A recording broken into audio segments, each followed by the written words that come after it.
be a folly for me to stand here and tell Kenyans that you can have an outright instant solution to the recovery of the economy or turning it around. It would be a folly. And I remember, Mr. Speaker, on a lighter note, although this is not exactly to answer the question, but I think it's important that I say it, that when I served as Minister for Finance in 1992, one of the things that we had to do in order to trigger the economy and get it going again was to remove price controls. And at that time, we were removing price controls in a very highly inflationary period. And a very well-seasoned elder and politician of this country, the late Mzee Jaramogi Oginga Odinga, at that time referred to my programs as ill-advised policies. That was not a simple person speaking, but he said it was an ill-advised policy. But Mr. Speaker, it was the kind of painful decisions that we had to take in order to start turning the economy around. So as we speak here, we will have short-term mitigation factors like the duty waiver and so forth, but then we must also get out of duty waiver, because we cannot live with duty waiver forever. We also need revenues. So it's an intervention that comes in for a short space of time. And then after that, we have to exit it and make sure that we are collecting what is supposed to be done. The honorable members have also raised an issue about the resources that come from our diaspora and whether we can have instruments that can be attractive to them so that they can invest. And I want to say that I know for sure that the Treasury is working on this so that they can find ways of having vehicles that can be attractive investment instruments to allow Kenyans to invest what they earn when they're out there. So sooner or later, I think there'll be some pronouncements coming on this in this particular area. I do not want to preempt. I think they have to be well thought out so that we assure the Kenyans that in case they put their money in that place, it is safe, it is sound, and it will grow. That is what I can say. Mr. Speaker, I think I've Thank you. Let's take honorable members, those who want to ask questions on this. Yusuf's next question is very closely related to this. I'll still give you a chance, and I'll allow you to wander back to this as well. Yusuf, you may ask question 118. Order, Yusuf. Thank you. Makali Mulu, what's the problem? Yeah, I've just indicated. I know you asked the Prime Cabinet Secretary whether. I did ask two specific questions. I'm just paraphrasing it. Yes. You asked whether the G2G arrangement is being sufficiently protected from abuse. Exactly. Yeah. Right. Thank you, Mr. Speaker. Sorry, Mheshimiwa, let me try and deal with that. You have a point. Whatever we do, we must be accountable. And one of the things we want to pursue, even as government, is that normally we talk of a whole of government approach, but we also want to talk about open government approach.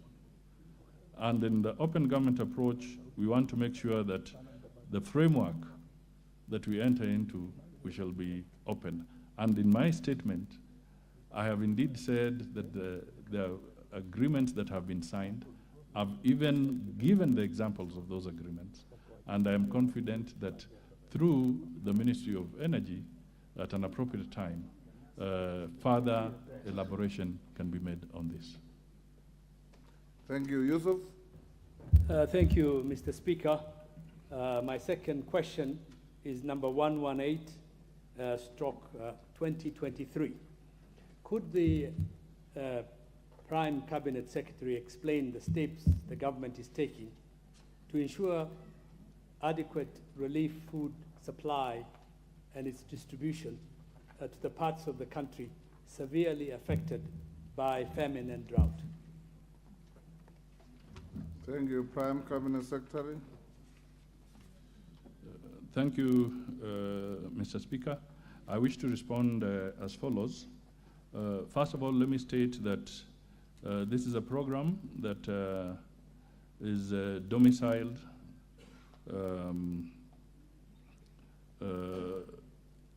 within the Ministry of the East African Community and the ASALs.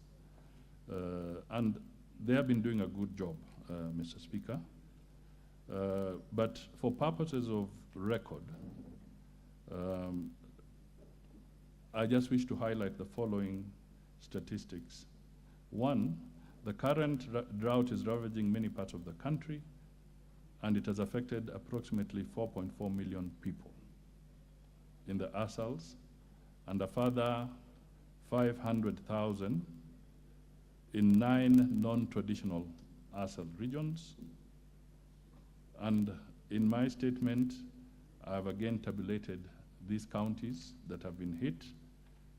There are 23, and an additional 9, which are on the borderline. They're not exactly ASAL, but they've been hit. I don't have to go through the list because that will be available to the House. At the same time, Mr. Speaker,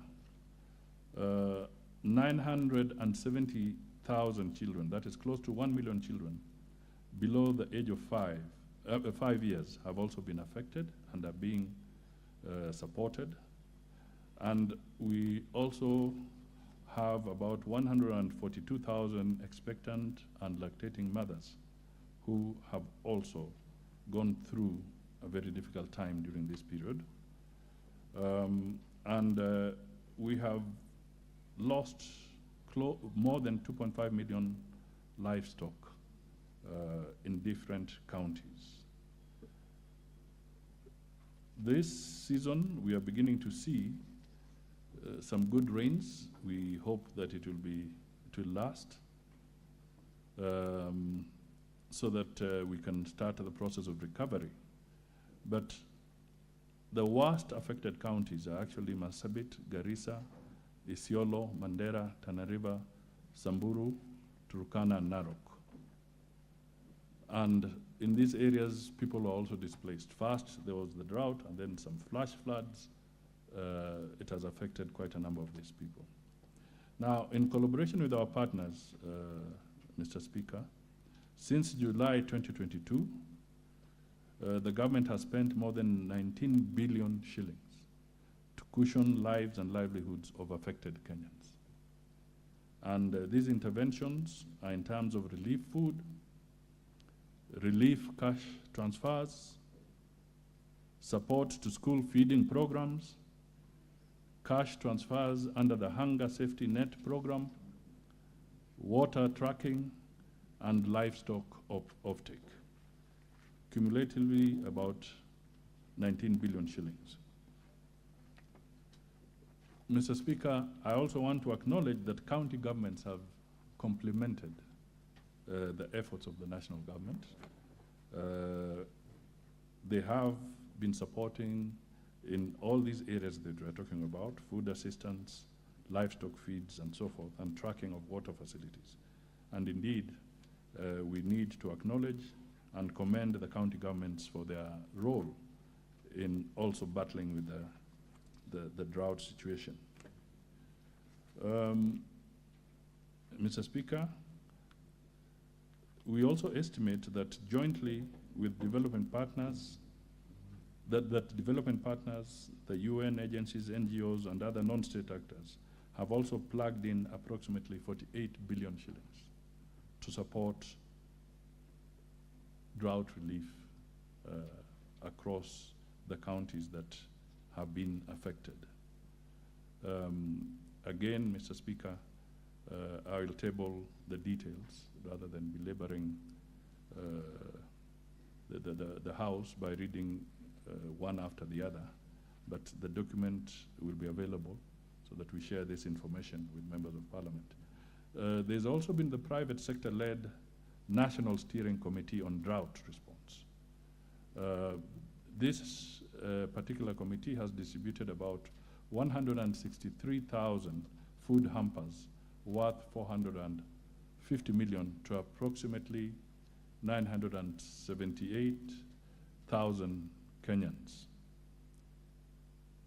under the initiative that is dubbed Wakenya Tulindane initiative.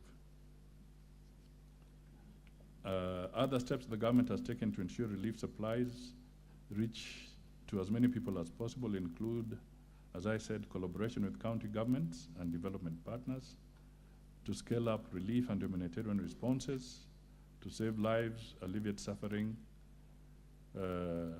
and bring dignity to the affected parties. We want to enhance the coordination of this drought response efforts to ensure relief supplies reach as many people as possible in the last mile. We are also working to make sure that peace and security is maintained, because it is necessary that for these efforts to succeed, we must support communities in the promotion of peace and ensuring security. We are going to continue putting emphasis on support for women empowerment across the board, education for the youth and their empowerment. And then we have mitigation effects of climate change across the country. And there'll be tables attached to help.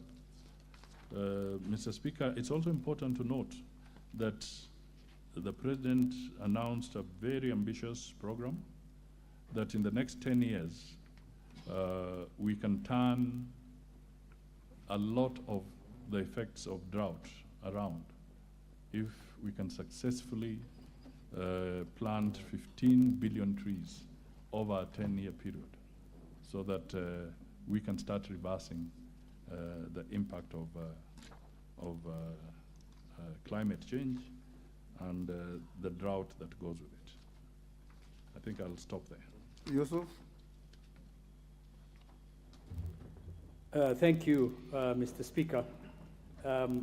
I very much appreciate the Prime Cabinet Secretary's presentation, giving us a picture of the distribution and the assistance that the government is providing to communities that have been affected by the drought and the famine. However, I note that Nairobi, with one of the largest population suffering from poverty, is completely left out of the relief distribution, food distribution. And as you know, Mr. Speaker, there are pockets of abject poverty and increasing hunger exacerbated by high unemployment in our informal settlements in our capital city. These communities that are affected by hunger have no any safety nets and often fall through the cracks. So what measures is the government taking to ensure that these neglected and disadvantaged communities in neighborhoods such as mine in Kamkunji are assisted and supported through this difficult period? Thank you, Yusuf. Kamket?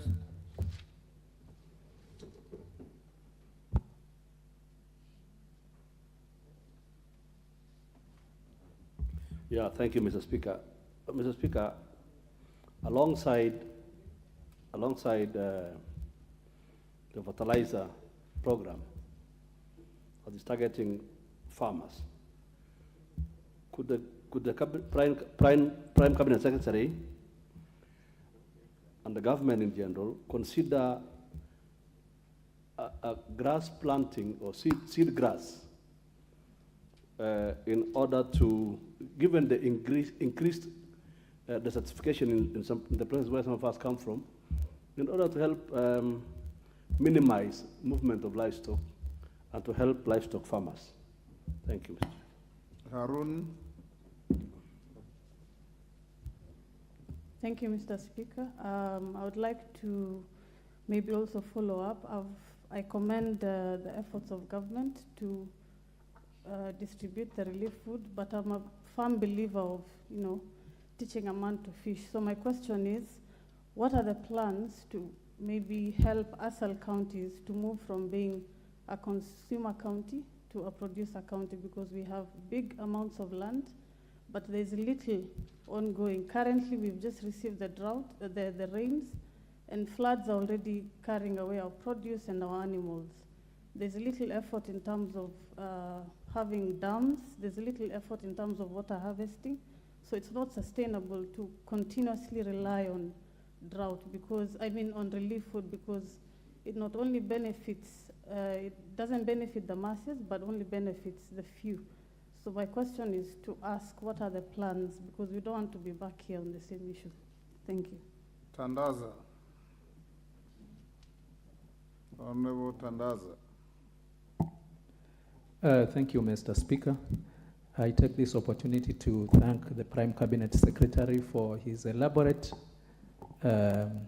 answers on the various questions raised.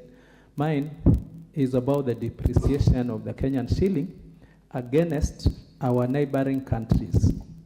While it is clear that the government-to-government initiatives with the fuel importation could ease the depreciation against the dollar, we are facing a serious challenge with our neighboring countries like Tanzania, which I border, whereby at a time like this last year, the Kenyan shilling was exchanging at 23 Tanzanian shillings were exchanging at 1 Kenyan shillings, and now it has gone down to 15 Kenyan shillings. And we rely on cross-border business for the hustlers, for the low people down there. What is the government doing to cushion the depreciation of the Kenyan shilling against our neighbors? Thank you, Mr. Speaker. Karole Omondi. Thank you very much, Right Honorable Speaker. It seems to me that a lot of decisions made by the previous administration in terms of loan procurement for infrastructure development and other initiatives are the cause of the current crisis. And it would seem that a lot of these decisions were made not for the public good, but it seems for private gain, what in common parlance we call the state capture. I would like to know from the Prime Cabinet Secretary how the current administration is planning to unwind transactions that have created very serious negative impacts in the economy, whether at the level of exchange rate, the levels of interest rates, or the level of inflation. Whether they are going to do a serious economic inquiry to try and unwind the negative effects of state capture in our economy as a long-term structural adjustment program. Thank you very much, Mr. Speaker. Majority Leader. Thank you, Honorable Speaker. Honorable Speaker, as the Prime Cabinet Secretary had said, we have experienced the worst drought in almost 40 years and the lowest harvest of maize in the last 10 years. Honorable Speaker, as much as we appreciate what the Prime Cabinet Secretary has said in his statement, that they are what he has called non-traditional ASAL counties, including Kiambu County, that has benefited from relief food, at least during this drought season. Honorable Speaker, I would want to hear from the Prime Cabinet Secretary what government is doing, because other than the non-traditional ASAL counties, there are also urban areas like Nairobi and other major urban centers where slum dwellers, also because of the effects of drought and the high cost of living, are not able to access food. What measures government is taking to at least ensure that these relief efforts also reach the people in slum areas. And Honorable Speaker, maybe in an unrelated matter, if the Prime Cabinet Secretary could also appraise the nation on what government is doing to check the proliferation of gangs.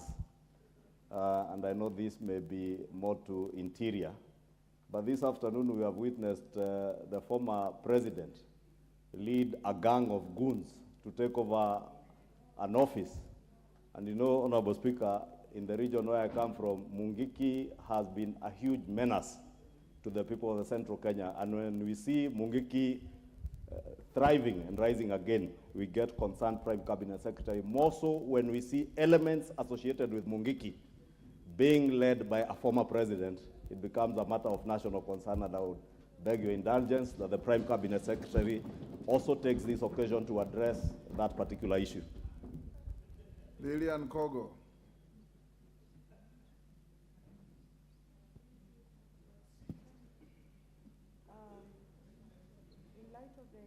Use the next one. Thank you very much, Honorable Speaker. In light of the explanations that have been given by the Prime Cabinet Secretary on diverse issues that have contributed to high cost of living in terms of basic commodities that we need as Kenyans to live. Among other things, he said that we have exchequer delays, and then we have pending bills. He put up forward a number of things that have led to this. And pending bills come as a result of not honoring processes that have been procured in the right manner. But as it were, Honorable Speaker, we still continue to see exchequer delays, Honorable Speaker. So I would want to find out from the Prime Cabinet Secretary, when are we going to have a cessation of exchequer delays? When are we going to have disbursement of funds? Like, as it were, even the basic money that we require as members of parliament, the NGCDF, there are delays from the exchequer. I thank you, Honorable Speaker. Kombe. Harrison Kombe. Thank you, Honorable Speaker, for this opportunity. Mr. Speaker, before I ask my question, there are no preliminaries to questions. Just ask your question. That's the opportunity I've given you. Okay, Mr. Speaker, when the demand is high and the supply is low, the prices definitely go up. What plans does the government have to provide farmers in this country with boreholes fitted with solar panels to facilitate irrigation activities in ASAL areas such as Magarini constituents, Ganze, Kilifi, and other parts of the country? Thank you. Thank you. Omboko Milemba.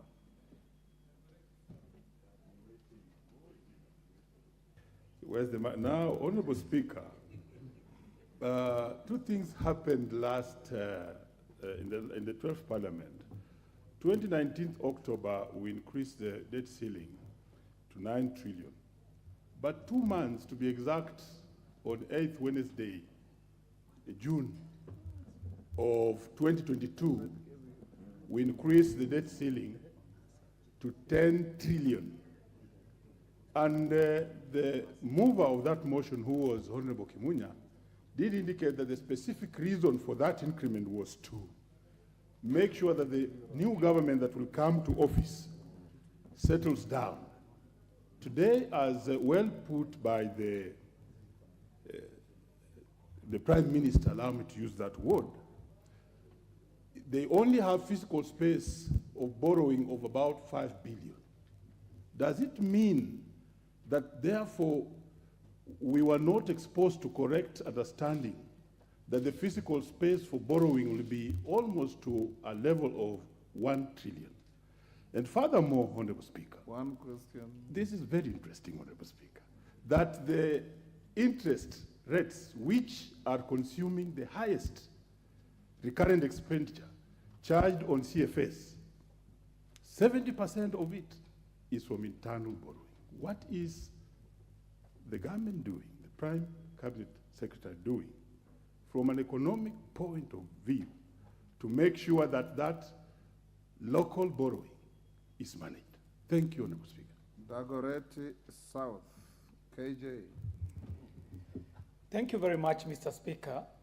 And I would like to thank His Earthquakeness, the Prime CS, for quite some elaborate answers this afternoon. And also in the same breath, thank the Honorable Member for Kamkunji for the questions. Mr. Speaker, if what the Prime CS is telling us is applied and executed well, I think the short-term needs shall be well satisfied.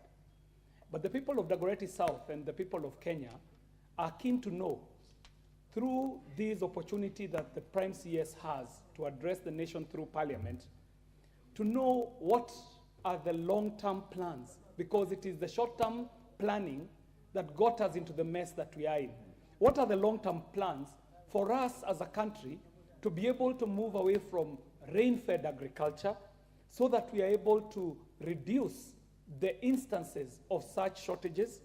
What are the plans to reduce the over-dependence on maize and rice as staple foods? And also, what are the plans on returning to organic, traditional, regional appropriate, and famine-resistant crops? And finally, Too many questions, only one.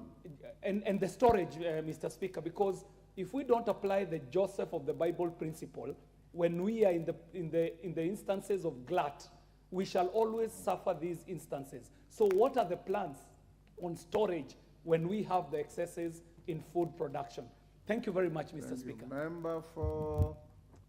Member at the back, you are not on the screen. Member for Kabondo Kasipul or Kasipul Kabondo? Kasipul. Yes. Right. Thank you, Honorable Speaker. I want to first appreciate the answer which the Prime Secretary has given in reference to the relief food distribution. My question is, what economical value does it has? By giving an example, 2 weeks back, the relief food was distributed in my constituency in Kasipul with a combination of all the entire security in the Homa Bay coming to the constituency and all political rejects led by the Cabinet Secretary for ICT with the 2 choppers coming all around to the same constituency. Order, member for so Kasipul. my question... Order, member for Kasipul, you will not use question time to besmirch others. As far as I can take judicial notice, the minister called Owalo was not a candidate in any contest in the last elections. So it's unkind to call him a reject when he never presented himself for any choice. And it's good to be courteous to even those people you don't like. Thank you, Honorable Speaker. Thank you for your correction. Actually, you are right. Him is not a political reject, but the team. But the question is, what does economical value it brings when the relief food is brought and each person just get a half kg of rice with the entire team with the 2 choppers moving around? What economical value does it has in reference to food distribution? Prime Cabinet Secretary, you may answer those. We'll do a final round after this, so hold your horses. Mr. Speaker, let me pick up the issue of what do we do so that we just don't rely on rain-fed agriculture. Mr. Speaker, I want to state that one of the key planks of the Kenya Kwanza government is to intensify investment in dams in ponds, and in also water harvesting. Only a few weeks ago, if I give an example, in Kwale, Magarini area, the president, and I was there, was launching the Mwache Dam. The Mwache Dam is an investment supported by the World Bank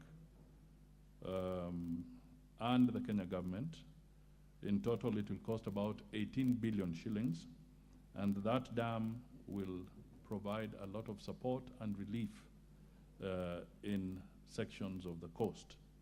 Over and above this, the government is making efforts to have dams in many other parts of the country, and recently, in collaboration with the Italian government, for instance, there is now great hope that the Itare Dam will be revived, and I think the Aror Dam will also come up.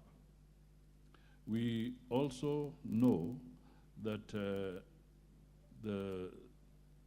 not too long ago, when the president was in Egypt for the COP27, he had a conversation with the British Prime Minister, Sunak, and I think there is a proposal that things going well and all being equal, there could be a major investment in the Grand Falls Dam in Tana River, which would go a long way in alleviating the challenges of drought and flooding in that region.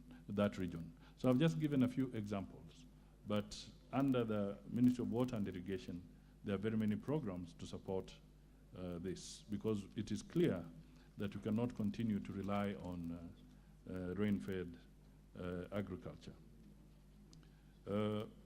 Mr. Speaker, I just want to reiterate that the impact of the shilling, we peg our shilling to the dollar most of the time.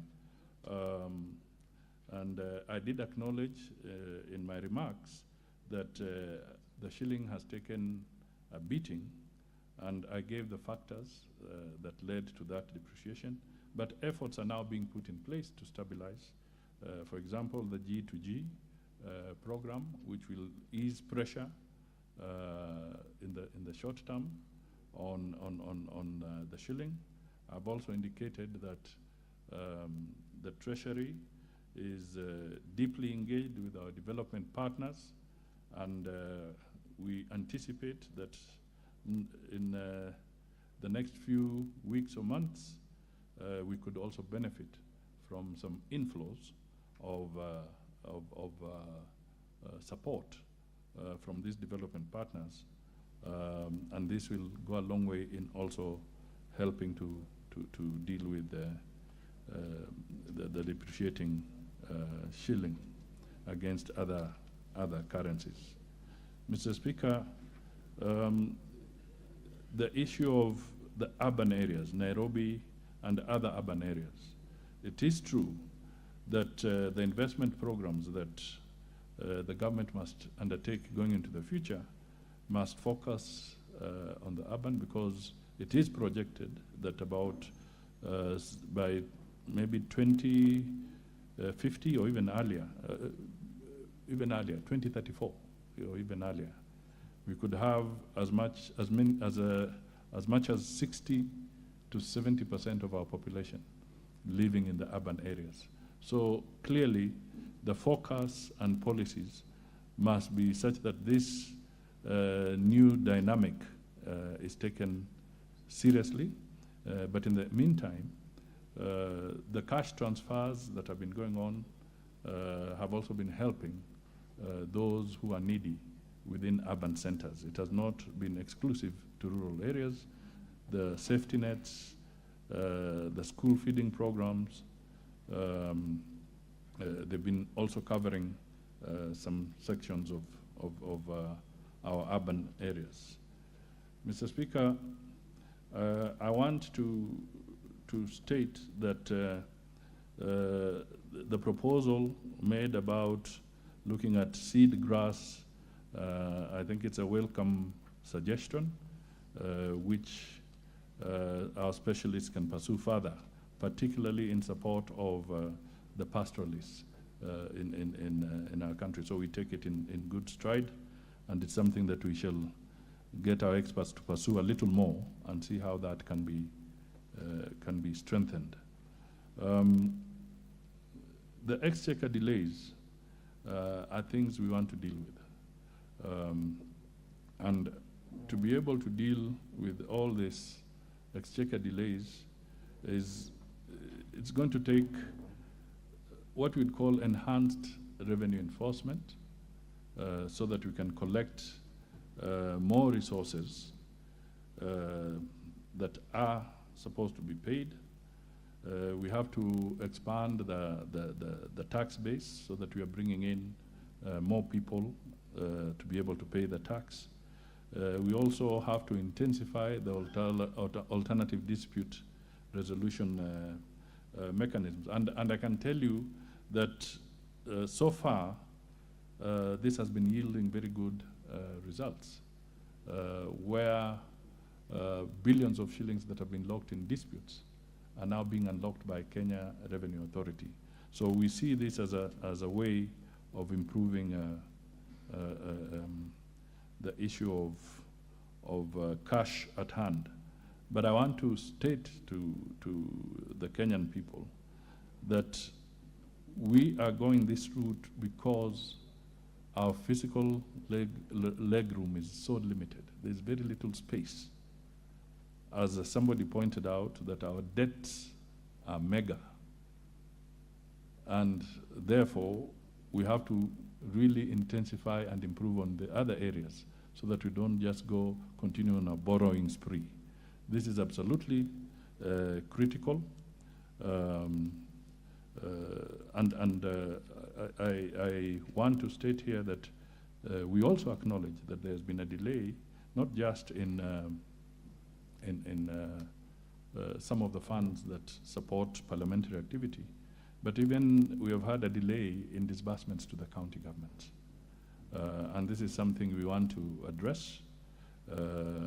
I've had a conversation, and the President has had a conversation with the Treasury to see how we can smoothen this process so that going forward we can distance ourselves from these delays, including the delays we saw in salary payments last time. These are challenges. I would like Kenyans to appreciate that these are not overnight occurrences.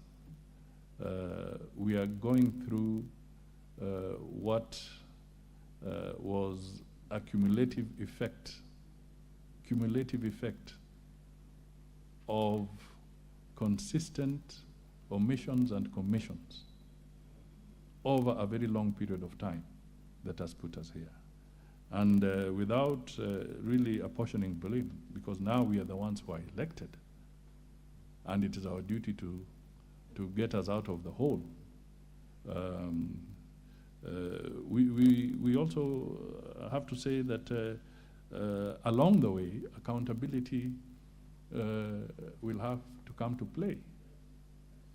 Accountability will come into play. Mr. Speaker, somebody would like to make it look like maybe the administration of Honorable Ruto is on an on a revenge mission. But the fact of the matter is that we cannot stop the reports of the Auditor General. They are going to come to this House. And those reports, knowing how the Auditor General Office operates, those reports are going to be very accurate, and they'll pinpoint, and the House will have to deal with the Auditor General's reports, and those who think that they may have gotten away scot-free on this mission should know that you are waiting for them down the line when you receive the Auditor General's reports. I think this is a message that all of us need to be alive to. So it is not a personal agenda, nor a personal vendetta against anybody. Parliament has got a broad mandate, Mr. Speaker. So if Parliament looks at those reports and sees it fit to commission or to order for an inquiry into any of those transactions, then the government of the day will have no option but to abide by the resolution of Parliament. So, in response to the issue of state capture, if the members feel that there should be an inquiry into state capture, who are we to go against a resolution of Parliament when it comes?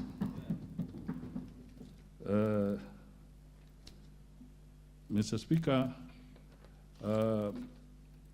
I just want to state again that we are committed to the rule of law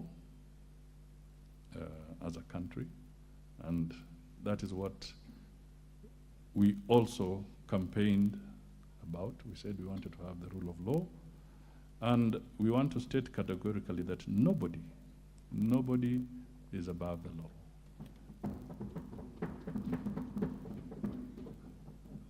And even if there's the kind of provocation that we can see in certain quarters, we will still observe the rule of law while at the same time exercising restraint from aspects of being seen or even being vindictive. It is not the intention of this government to be vindictive. But I think it is equally important that provocation be put aside so that we can move ahead as a country. We should not destroy anybody's property. We should not engage in handling illegal arms. This is something that will be taken up seriously by the law enforcement authorities. If we want to turn this economy around and we want to get investors here, we must move on. Let us move away from the temptation to imagine that we can have elements who want to provoke a situation where the government is seen either to be ineffective or is being seen to be vindictive. That is not the agenda. We want to focus on uniting the country and bringing people together and making sure that we can turn the economy around so that all these pressures that we are facing in terms of the cost of living, in terms of the difficulty and the challenges can be put behind us. We all want to see this country grow, jobs to be created. And our program on the Kenya Kwanza mission is very clear. We want to deal with the housing programs. We want to create jobs. We want to bring in foreign direct investment. We also want to grow local investment. And Mr. Speaker, we can only do that if we have sound policies. And at this point, of course, more of them will come up when the Cabinet Secretary for Treasury will be making his remarks in a few weeks' time. Asante. Members, can we stop here? Let me give the last 5. There are those who have consistently raised their hands. Indagiri, you had a bite already. Let's give room to others. Member behind you. Is that Lotte? Or who? A member for Kangema. Okay. Yes. Okay, thank you, Mr. Speaker. Mine is on exchequer release, mostly to the counties. Mr. Speaker, I remember between 2007 and 2013, the Prime Cabinet Secretary was the Minister for Local Government, and he gave a directive that all local authorities by 2013 to clear all pending bills. Mr. Speaker, by 2013, I think the Prime Cabinet Cabinet Secretary can bear with me witness that all the local authorities had managed to clear all the pending bills, and some local authorities like Thika County Council, they had a surplus in their accounts when the new counties were coming in. Mr. Speaker, my question is, for the few days there was a delay in exchequer release. All the county governments cannot be able to pay their staff. Mr. Speaker, if you check the first 2013-2014 budget, they accumulated the local authorities, the budgets for local authorities in a county. Like in Murang'a County, the cumulative was around 1.5 billion. If you check, that was the budget estimate for the first financial year, that's 2013-2014. Mr. Speaker, the budget for 2020-2021 for Murang'a County was 500 million. 1 billion already has just vanished. Mr. Speaker, what I want to say, the national government is doing all efforts to make sure they manage in revenue collection. The county government are doing very little on revenue collection. Mr. Speaker, we can't have a government that's doing nothing on revenue collection. If you check 2013... Honorable Kihungi, you are making a speech. I gave you an opportunity to ask a question. Thank you. Mine is just to put it to the Prime Cabinet Secretary. I wish this, he can come up with a device to manage how these local authorities are managing their revenue collection, Mr. Speaker. Thank you. Your point is made. Honorable Mulyungi. Yes, Honorable Member for Kasipul Kabondo. Thank you.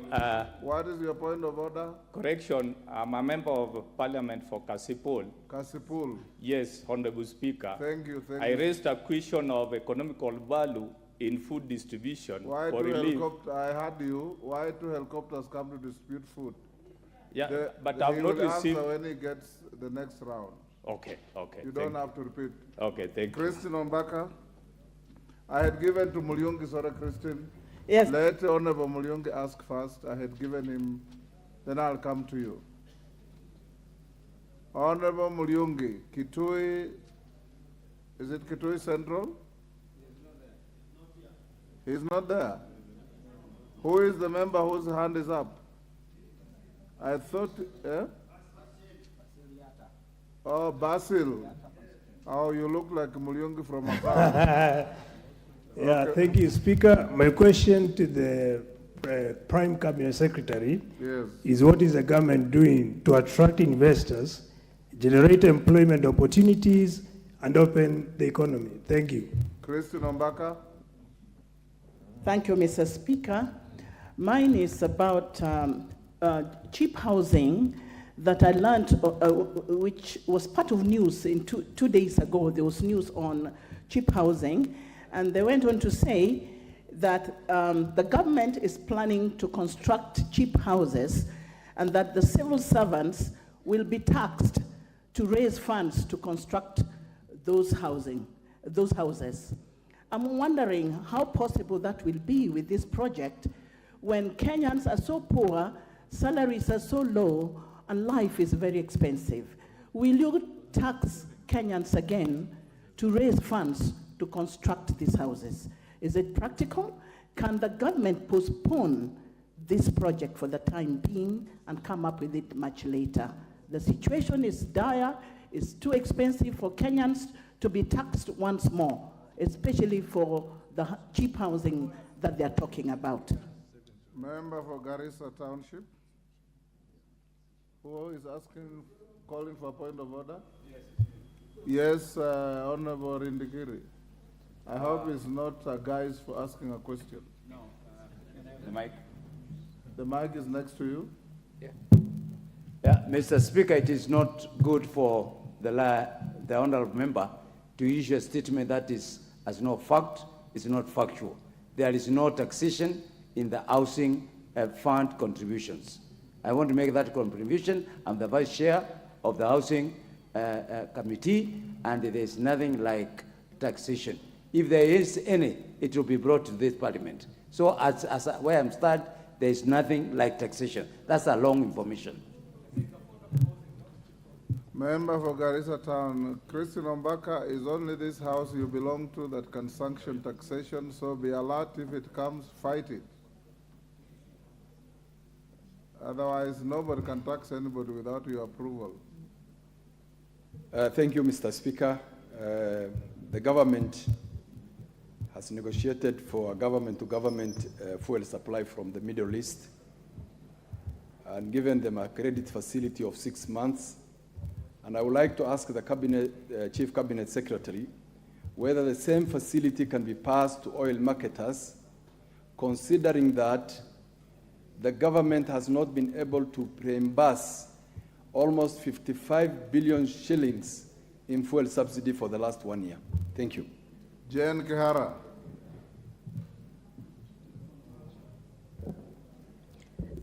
Thank you, Mr. Speaker. Member for Naivasha. Thank you, Mr. Speaker. Mine is not directly a question. If it's not a but question, let me say this. Don't ask it. I need to request the Prime Cabinet Secretary to meet a group of small millers, Mr. Speaker, considering that everybody is working hard to bring the price of unga down. Small millers organization, because the minister responsible is understandably very busy, and they think they have a solution to this problem, whether I would be willing to meet them, Mr. Speaker. Thank you. Minister, you can answer those 5, and we'll... Freddy Kana, you'll ask another day.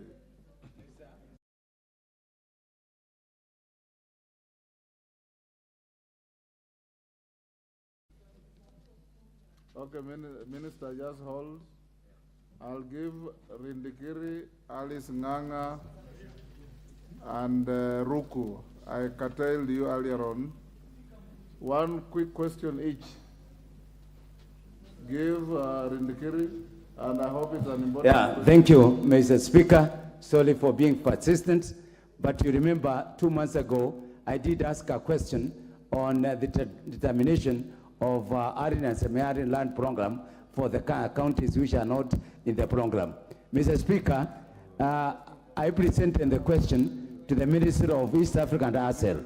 When I went there, Mr. Speaker, I was told the question need to be referred back to the Minister of Agriculture.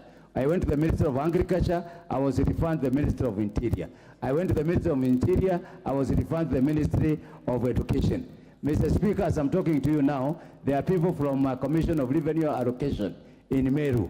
They are doing determination on the same. So the question is, from where I sit, we know we have our peers in charge of this parliament. We want to know which organization, which ministry, or which agency that deals with the determination and classification of arid and semi-arid land programs for the areas specifically which are not known and which have been affected by the new development in the climate change. Thank you, Mr. Speaker. Alice Nganga. Thank you, Mr. Speaker. First, I want to thank the Prime Cabinet Secretary for the responses he has given us today. Mine is simple, whether he's aware of the criteria they are using to distribute the food relief in some urban areas, because we can hear from one constituency they received food, the other constituency they have not received food, and why the cabinet secretaries and principal secretaries are going to constituencies without involving elected leaders when they are there. And I also did not hear the answer that you gave on the rising of the Mongeke and being accompanied by their new formed leadership. Would want to know the response to those questions. Thank you very much. Roku. Thank you, Mr. Speaker. Studies across the world, Mr. Speaker, has proved that investment in education can never be abandoned to national budgets. What has the government done as far as the junior secondary school is concerned in relation to ensuring their laboratories, their workshop? The first term of the junior secondary education, Mr. Speaker, has been a scam. Honorable Ruko, and you being unfair to the minister? He's here answering questions that are so clear and pointed. Now you are veering into education. He will just tell you he'll inform the minister to come and answer. He's Is the that what Prime you want? Cabinet Secretary, Mr. Speaker, and Okay, go ahead. he's in charge of all these ministers. Go ahead. Although the rules of relevance will be enforced in future. Mr. Speaker, I wanted to know from the Prime Cabinet Secretary the effort to ensure the junior secondary education is in line. Otherwise, we may lose a generation. Thank you, Mr. Speaker. Thank you, Ruku. Last, Mr. Onchoke. You'll be the very last one, Onchoke. Thank you, Mr. Speaker, for the opportunity. The Prime Cabinet Secretary, in his answer earlier, attributed the current situation, economic situation, to a huge public debt.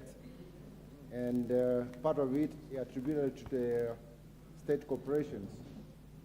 I'm just wondering if it could be explained what the government is doing to control debts emanating from the state corporations, because most of the time they are forgotten. Thank you. Mr. Speaker. Prime Cabinet, you can answer those 9 and we close there.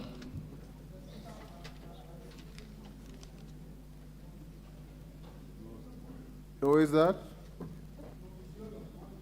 Mohammed, you'll have a bite another day. I'm afraid we must come to an end.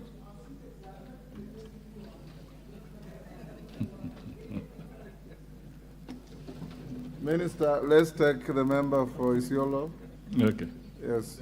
Mheshimiwa, take an opportunity. Ask your question, please. Thank you. There's one next to you. Thank you, Mr. Speaker. Thank you. I was directly, always I That fit you have already said. Okay, Now, I will. Now you are seeing me. Thank you. My question is, we have undergone the issue about drought, a very heavy drought for 4 years. And we've been thinking about interventions for all the departments and all the farmers. Pastoralists, I mean the ASAL and semi-ASAL groups, I don't know what we are going to wait in form of intervention from this government, because others are given fertilizers, others are given seeds. What are the pastoralists who have lost? Because in the real sense, the people who lost what they had were the pastoralists. Can't we have what we can call restocking? Because offtake, the Prime Cabinet Secretary said there was offtake. Whether it is the offtake of the drought or the government did an offtake, I don't know. But can we get something called, something tangible, which can be in the name of restocking? Thank you, Mr. Speaker. Honorable Member, actually, if you have been attentive, that question was asked and answered. The Prime Cabinet Secretary said they are not only focused on crops, they are going to help livestock farmers with restocking, provision of grass, and other support services. Go on, Minister. Thank you, Mr. Speaker. Let me deal with the question of Kaspul. Mr. Speaker, I think what I can say is that it is good that the food was delivered to the people of Kaspul, and we shall make sure that when we have support, we can continue to support the constituency. The issue of cost of delivery is a valid point, that as we deliver food to the needy, it must be done in a cost-effective manner. So it's appreciated. Mr. Speaker, there was the issue of subsidy, the 57 billion subsidy. Mr. Speaker, that was precisely the point I was driving home a little bit earlier when I was saying that the government had to terminate this very, very punitive subsidy around fuel, which was not really even altering the fuel, the pump prices of the fuel, the pump prices of the fuel. And we were spending, that is you and I, and the other Kenyans out there, were spending close to 16 to 20 billion per month to deal with this subsidy. So I do acknowledge there is indeed a pending portion of about 57 billion, but this was because that subsidy, if I may use the words I used earlier, was ill-advised. And we are now suffering the consequence of that. That is why we have eliminated that fuel subsidy. Mr. Speaker, the issue of housing, which was raised, to the best of my knowledge, no tax has been effected. I think there is a misinterpretation of a message that went out that we want to grow savings. And to grow savings, the issue was what becomes the contribution of the employer and the employee to the NSSF fund. That was the message. And I think it was then distorted to give the impression that we are talking about taxing for the low-cost housing. I hope that helps resolve that particular issue.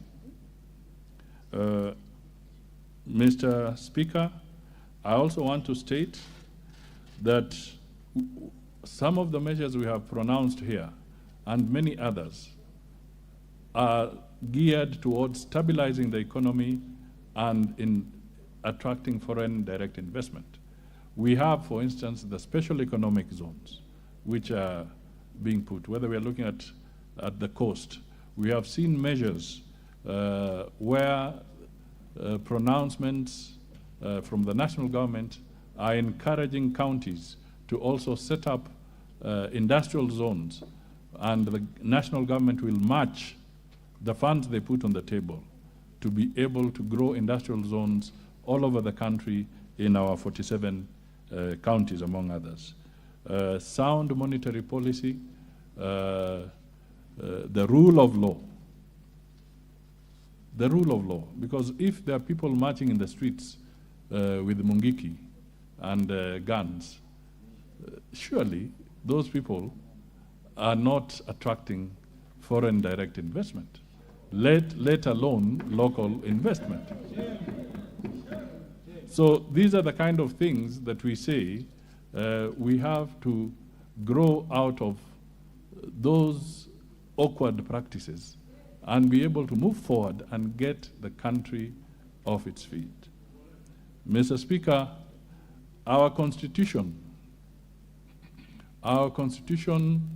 is very clear that when a government is elected, you have an opportunity, that is a president, you have an opportunity to serve your first 5 years, and if the people are comfortable, they'll elect you for the next 5 years.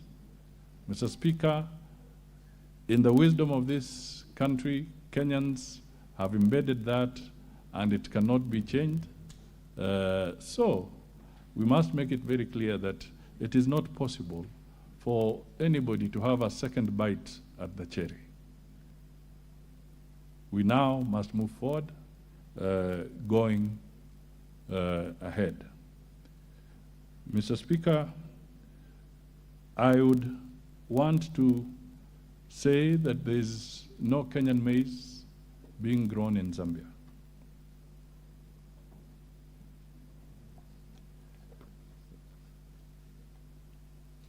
Mr. Speaker, I also want to say that we have to work hard and diversify our food crops and our diet so that we reduce the overdependence on maize.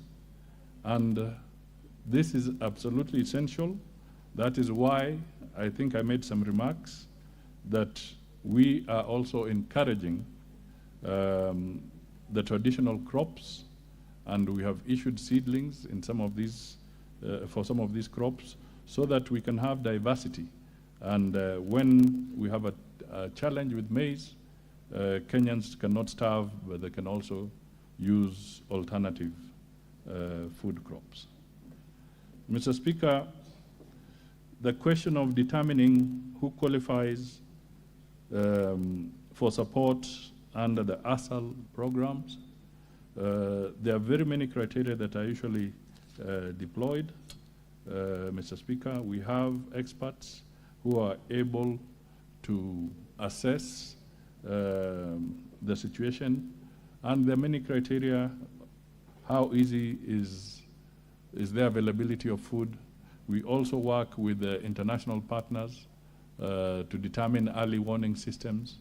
There are various surveys that are conducted to be able to know who are the most vulnerable groups. So there are many, many different parameters that are used to determine who would be needy when it comes to support. And that is why that support is targeted. It's not for everybody, because it's not practical to have everybody on, say, cash transfers. We have to then identify specifically who would be a beneficiary of that. I want to say that as county governments, the message of them enhancing their own local revenues is absolutely important. As much as the Constitution says that we have to have a revenue share, I think it is important that they also look at their own revenue sources and be able to upscale them. Mr. Speaker, there was the issue of state corporations. I want to say that this is something that we will bring to the table, and I would like to appeal to members of parliament on this particular area, and my appeal is as follows. When the Abdi Kadir Committee made its report on public state enterprises, at that time there were 262 state corporations or sagas or parastatals. And the intention of that report was to reduce the state corporations to 150 because a lot of them are a drain or a big load to the exchequer. Unfortunately, I have to report to the House that from the time that the Abdi Kadir report was made to date, there are now not 262 government agencies, but 350 plus. So instead of achieving the reduction, there's been a growing of these public enterprises. So I want to appeal to members of parliament that if you are proposing your bills, and you have a right to propose your bills, I would request that you critically reflect on whether it is necessary to create another agency within the bill that you are proposing. Because as we speak, we are aware that there are many private members' bills on the table that are in the pipeline, and a lot of them are still proposing the creation of other public entities. It's not tenable, it's not sustainable. We have to rethink. A lot of the public enterprises that we have today, you can simply amend some of the laws and broaden their scope rather than duplicating entities that are repeating basically the same thing. So this is a very, very passionate appeal to this August House that please scrutinize those bills so that we are not in the habit of creating more state agencies. Otherwise, what should ministries be doing? Unless it's extremely essential to create them, I would seek the intervention of the House in making sure that those bills can now help in shaping the economy as we go forward. On the issue of the junior secondary school, this is a big challenge. Honorable members, there's a task force that was appointed by the president to look at the challenges around the CBC. This task force is about to conclude and submit its report, which will guide us on how we can navigate this very, very sensitive aspect, that is education of our children, which is so close to our hearts and also at the soul of the nation. That how do we manage this process and do the right thing? Because, ladies and gentlemen, the fact is that what the task force is doing now is something that should have been undertaken, in all honesty, before the CBC was put on the table.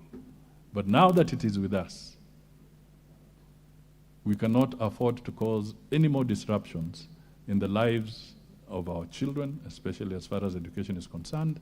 So we can only seek your indulgence that let the report of the task force come through, and through it, let us have guided and well thought out policies on how to move forward with this particular program. Mr. Speaker, on the issue of public debt and interest, I just wish to reiterate that it is a challenge. We have to continue working on it. There'll be many proposals that will come on the table, but I do not want to preempt. But I want Kenyans and Parliament to appreciate that it is not in our interest as a nation to default in any of our obligations. They are sovereign obligations. We have no intentions of defaulting. We do not want to default, but we will have to take very tough measures along the way as we move forward. And if the alternative comes to the stage where we may have to either have a conversation with some of our creditors, we shall do so in a transparent manner, in an open manner, and in a manner that will be able to be beneficial to help us ease the very stiff physical condition that we have been talking about. Mr. Speaker, I think I've fairly exhausted a number of the issues. Yes, member for Garissa Town. I think there was the issue of meeting the small millers. And yes, your message is well received. Two things, Minister. Sit down, honorable member for Garissa Town.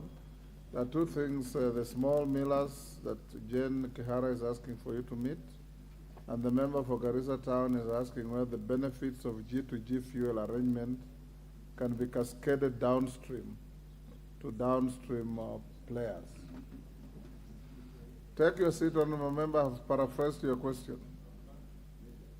Mr. I think I've dealt with the United, the small millers, that it's an issue we'll take up so that we can have the conversation with them. The G2G is supposed to benefit everybody, including the small downstream traders. It is not supposed to be confined to a few people.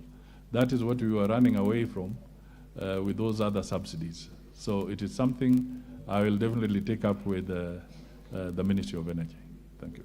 Thank you, Minister. Honorable members, we must thank the honorable member for Kamkunji for bringing these two very important questions that have captivated the House this afternoon, with close to 40 supplementary questions to his two questions, cross-cutting and covering across the country. Well done, Yusuf, and the Prime Cabinet Secretary.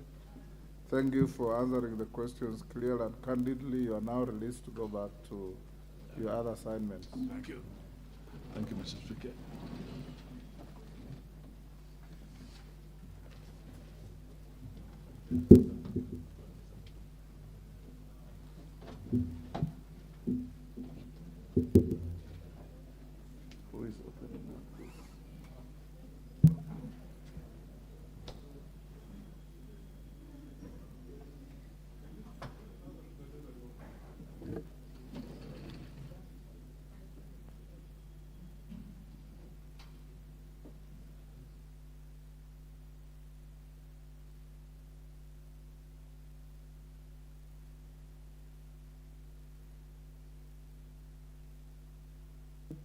Next order. Order number 8, motion, ratification of the 3 Hague Conventions relating to matters of children. The Honorable Alice Nganga. Thank you, Honorable Speaker. I beg to move the following motion on the ratification of 3 Hague Conventions relating to matters of children.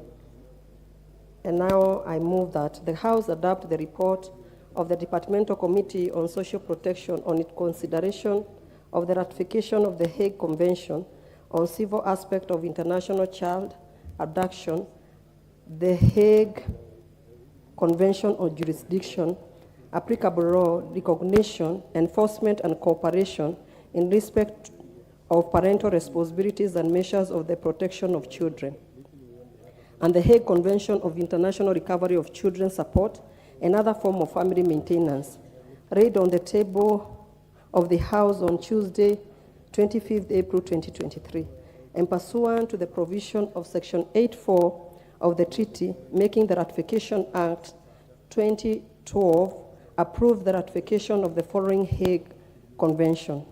1.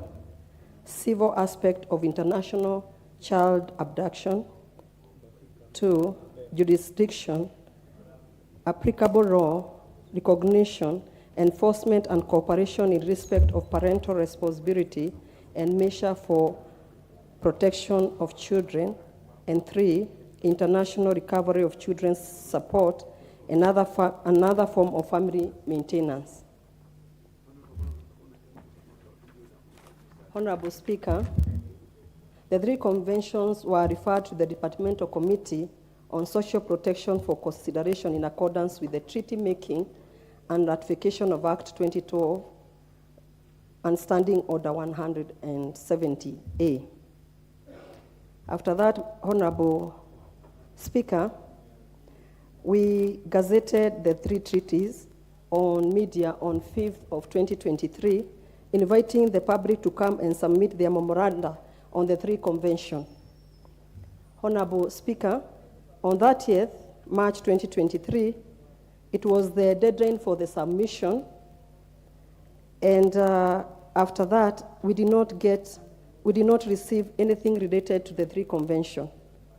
On Friday, 14th April 2023, we met with the Principal Secretary, Ministry of Labor and Social Protection, the Registrar of Treaties, Minister for Foreign Affairs and Diaspora, and other offices of the Attorney General, and we discussed these treaties at length.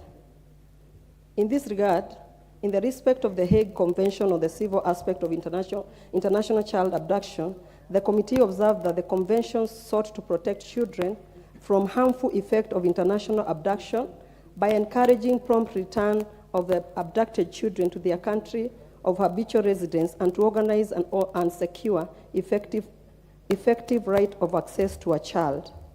Honorable Speaker, further in respect to the Hague Convention on Jurisdiction, applicable law, recognition and enforcement and cooperation in the respect of parental responsibility and measures for the protection of children, the committee observed that the convention sought to empower competent authorities to protect children and to cooperate in a wide range of cross-border situations, offering to states practical means to fulfill international obligations arising from the UN Nation Convention on the Rights of the Children.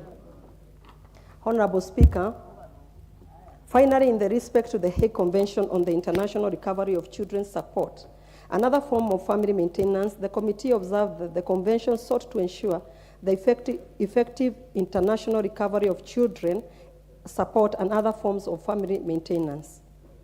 In light of the foregoing and pursuant to Section 8 of the Treaty Making and Ratification Act 2012, as read together with Standing Order 170A, the committee recommends that the following House does approve the ratification of 1. The Hague Convention on the Civil Aspects of International Child Abduction, and 2.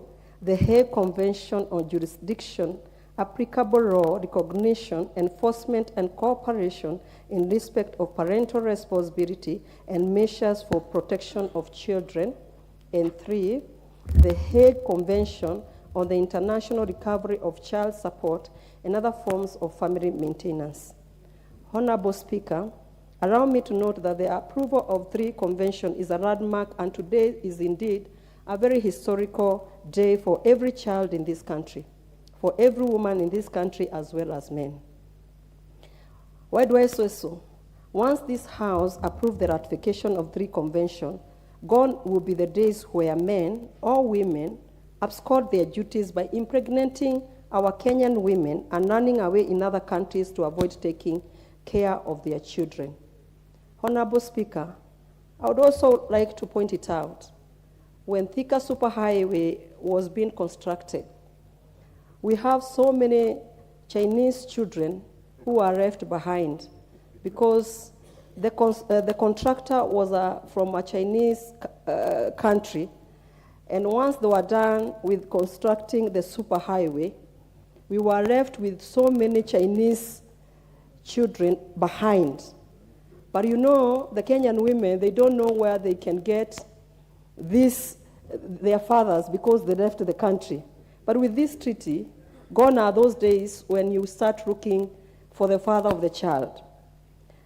Madam Speaker, gone will be the days where women run away and leave their children behind and go and hide in diaspora with zero parental responsibility. Honorable Speaker, gone are the days one parent takes away children and flee to another country and limit access to one parent. Honorable Speaker, 2 weeks ago I had visited Canada, and while I was there, I met this woman or this lady who they moved to Canada as a family. But later down the line, the father of the children or the husband to the woman came back home to Kenya and left the woman who was not working, came back to Kenya and left them there. He did not care what they were going to do or what they were going to feed on or what the children were going to use to go to school. And this treaty is coming to stop that. And Honorable Speaker, that's why we are asking as a committee we adopt this treaty so that we can protect our children. These 3 conventions, simply put, will allow Kenyan women or men who have judgment issued by Kenyan courts, either for custody or parental responsibility, maintenance of return of a child, to just walk to our Attorney General's office and deliver the judgment there. The Attorney General office will then coordinate with our Ministry of Labor and Social Protection under the National Council for Children's Service and our Ministry of Foreign Affairs to have the judgment taken to a foreign mission in the foreign country where the parental avoiding parental responsibility is hiding.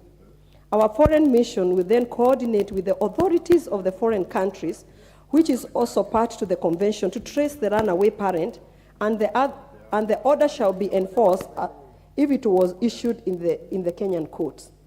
This is a historical day indeed for our country, and it is a legacy. I pray that the Committee on Social Protection for the 13th Parliament shall be remembered for years to come. Honorable Speaker, this is certainly a great achievement for the children of this country, and as a chairperson of the Committee on Social Protection, I am proud to have been put part of this journey.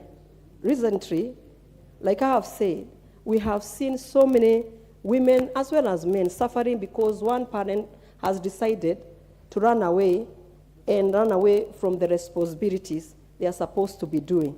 But with this treaty, it is going to stop that.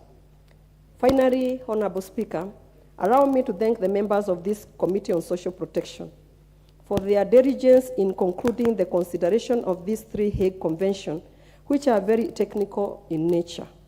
The last Parliament did not consider the convention despite having been submitted by the executive. I am particularly happy that the members of this committee did not prioritize the consideration of the convention, despite having lots on their trays as pending business. Allow me to also thank the Secretary of the committee for facilitating the conclusion of these 3 conventions. Honorable Speaker, it is good to note and to let the House know, once the House adopts this report, we will walk to the Ministry of Foreign Affairs and deposit our report to them, where after that, the Ministry of Foreign Affairs and some of the committee members will fly all the way to Hague to make sure that Kenya has become one of those countries who are protecting their children. With these few remarks, it is my pleasure and duty, proud moment for the children of Kenya and men and women of this great country, that I beg now to move this motion and urge the House to adopt this motion. And also, Honorable Speaker, I want to request Honorable Hilary to second the motion, the Vice Chair of the committee to second the motion. Thank you very much, Honorable Speaker.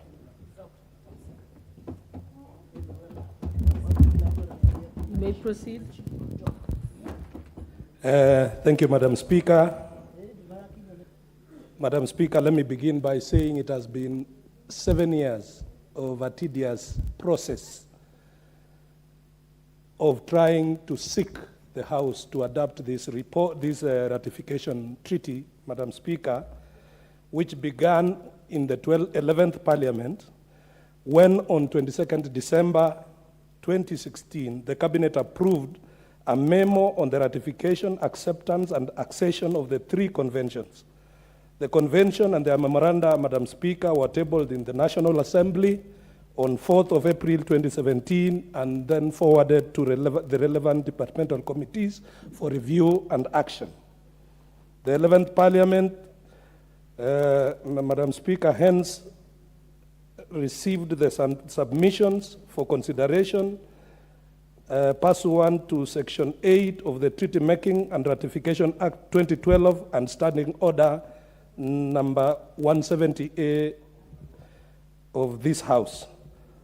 Madam Speaker, upon the committal, when the 11th Parliament lapsed, the 12th Parliament came in, it went without finishing this job, Madam Speaker, and when the 13th Parliament came into being, this committee on 17th January 2022 was seized on this matter, and upon the committal to the committee, Madam Speaker, the committee moved very fast to receiving submissions from relevant stakeholders and doing its report quickly, completing it on 25th April 2023. Honorable Speaker, the 3 conventions will be a great addition to the laws and policies of our country, and as the Chair stated, the Hague Convention on the Civil Aspects of the International Child Abduction shall protect children from harmful effects of wrongful removal or retention and ensure that prompt return to their country of habitual residence, as well as to secure protections of their rights. Secondly, Madam Speaker, with the rising cases of child abduction, the Hague Convention on Jurisdiction, applicable law recognition, enforcement, and cooperation in respect of parental responsibility and measures for the protection of children shall ensure recognition and enforcement of decisions made by Kenyan courts relating to parental responsibility within the contracting states. Honorable Speaker, I therefore urge this House not to delay further the ratification of these conventions, and it is important to note that these conventions are retroactive and can therefore be applied to prosecute matters that happened in the past for which the cases are still pending, including the cases Madam Chair has alluded to of the super highway parents. Honorable Speaker, the signing and ratification of this convention by Kenya will demonstrate Kenya's commitment to the collective action to the improved regulation of the subject matter of the convention, and this will bring positive consequences both to the country and to the other contracting states. Honorable Speaker, while I wish to pass my sincere gratitude to the members of the committee and the Secretariat who took part in the process of considering this convention. The work that went into making this process successful was immense. The teamwork and dedication is commendable, and it is my wish that the committee continues with the same spirit and momentum. Honorable Speaker, it is now my humble pleasure to second and support the recommendation of the committee as contained in its report that this House approves the ratification of 1, the Hague Convention of the Civil Aspects of International Child Abduction, 2, the Hague Convention on Jurisdiction, applicable law, recognition, enforcement, cooperation in respect of parental responsibility, and measures for protection of children, and 3, the Hague Convention on the International Recovery of Child Support and other forms of family maintenance. Madam Speaker, I beg to support. Honorable members, I now propose the question that this House adopts the report of the Departmental Committee on Social Protection on its consideration of the ratification of the Hague Convention on Civil Aspects of International Child Abduction, the Hague Convention on Jurisdiction, applicable law, and recognition enforcement, and cooperation in respect of parental responsibility and measures for the protection of children, and also the Hague Convention on the International Recovery of Child Support and other forms of family maintenance, laid on the table of this House on Tuesday, 25th April 2023, and pursuant to the provisions of Section 8.4 of the Treaty Making and Ratification Act of 2012, approves the ratification of the following Hague Conventions. 1, civil aspects of international child abduction. 2, jurisdiction, applicable law, recognition, enforcement, and cooperation in respect of parental responsibility and measures for protection of children. And 3, international recovery of child support and other forms of family maintenance. I now call upon the Honorable Member for Tharaka Nithi, Honorable Susan Duyo.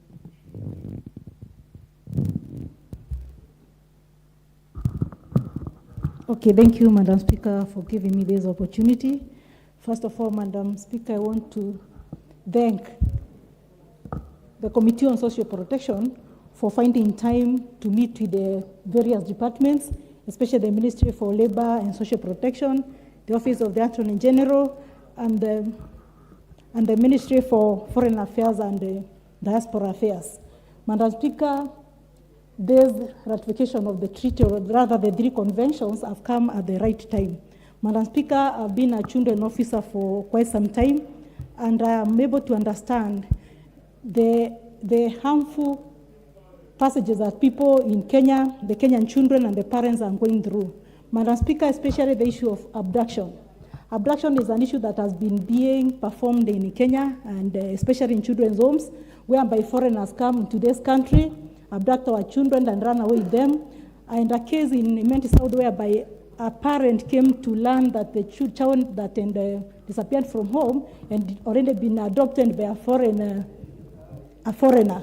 And getting this child has quite been very difficult. Madam Speaker, with these treaties and these conventions, especially the Convention on Abduction, we are very much assured that as Kenyans, when our children are abducted or when they are retained wrongfully, we're able to get them through the central authorities, especially when they are countries that are states to these conventions. Madam Speaker, look at a case whereby a foreigner has come to this country, had an affair with a Kenyan woman, impregnated the Kenyan woman, and abandoned the Kenyan woman with the children. There are foreigners who come to this country, move around with our women in the name of getting married to them, and when they are parting ways, they run with our children, and our Kenyan women or the mothers have no access to these children. Madam Speaker, with this treaty, with these 3 conventions, our parents in Kenya who have been denied access to their children, through their running away with foreigners, are able to access their children and also attain the parental responsibility.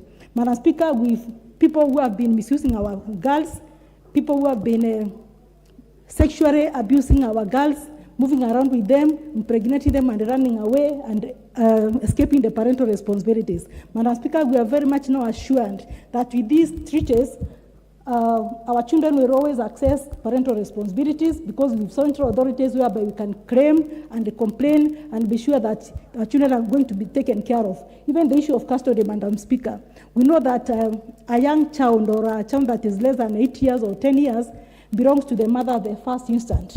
Madam Speaker, even with this case and even with the Kenyan Children's Act of 2022, we found people who don't care, that they have to run away with our children, they have to avoid the parental responsibilities, they have to deny their mothers the initial custody. Madam Speaker, with these three treaties, Kenya is going to some place. That's why, Madam Speaker, I really request and urge this Honorable House to adopt these three conventions so that Kenyan children can be taken care of. Madam Speaker, thank you, and I thank the House. Thank you very much. I now call upon the member for Migori County, Honorable Fatuma Mohammed, also known as Full Network. Thank you, Madam Speaker. Not also known as Full Network. Thank you, Madam Speaker, for this opportunity. I stand with authority as a mother, as a daughter. That means I'm also a child. I support this convention. It has become a norm for our young girls, and to be specific, the white men walk into this country. They leave their families behind in their countries where they come from. They cheat our little girls, get them pregnant, and then leave them there, knowing very well there is nowhere this girl will get help from. I have a case that I'm very sympathetic with. And to mention, a Dutch citizen came here, got a 26-year-old girl pregnant, frustrated the girl. The girl went into depression in Malindi. She got cancer. The girl was moved back to Nairobi to live with their family, with the girl's family. The girl died, frustrated. And all the man was doing was push the girl to death. All the time he would call and tell the girl, anyway, you're going to die, you're a moving dead body, all sorts of things. This girl moved and went to court, children's court, before her death, and requested the court that in case I die, I would request that my poor mother takes care of my little boy. The boy is with the grandmother, the girl died, but the man is not giving them peace, threatening them, telling them that he's going to go to big courts, they will get arrested, he will put them in jail forever because he has money. Honestly, we need protection for our children. The child does not even go to school because the father is not providing. And the father is saying that there's nothing you can do because you don't know where to get me, and I am married back at home. Such a scenario, surely we really need protection for our girls, for our children. I honestly support this. Even back at home here, we have older people taking advantage of our younger girls, especially the rich, especially the powerful men. And once the girl gets pregnant, the girl is threatened with either you abort or you give birth and I take the child. And if that happens, that the girl takes into the pressure and gives birth and gives the child to the rich parent, rich father, the poor little girl will never see that child again. In most cases, where they move to court, they don't either even get justice because the courts sometimes, not all the times, are also, in their own words, would call it hot air, and the poor little girl will have nowhere to run to. I beg that we protect our children. The children did not request to be brought to this world. They don't know under what circumstances they came to this world. They should not be put under those circumstances that they don't understand. A child has a right more than even a grown-up. In the eyes of the Lord, in the eyes of justice of this country, we need to protect our children. May God rain down here and take this convention to action so that our children are taken care of, just as the mothers also need protection. Because some of the women that give birth to these children also sometimes divorce do happen, and the court would rule that the mother and the child should be taken care of. But you find that the court, same court, the rich person will go back to that court and the person will be told that now you're bankrupt, you can't take care of Fatuma with that child anymore. And then the mother falls into the circumstances that the child is in. I beg to support. Thank you, Madam Speaker. The Honorable Member for Ruangwe, Honorable Lilian Gogo.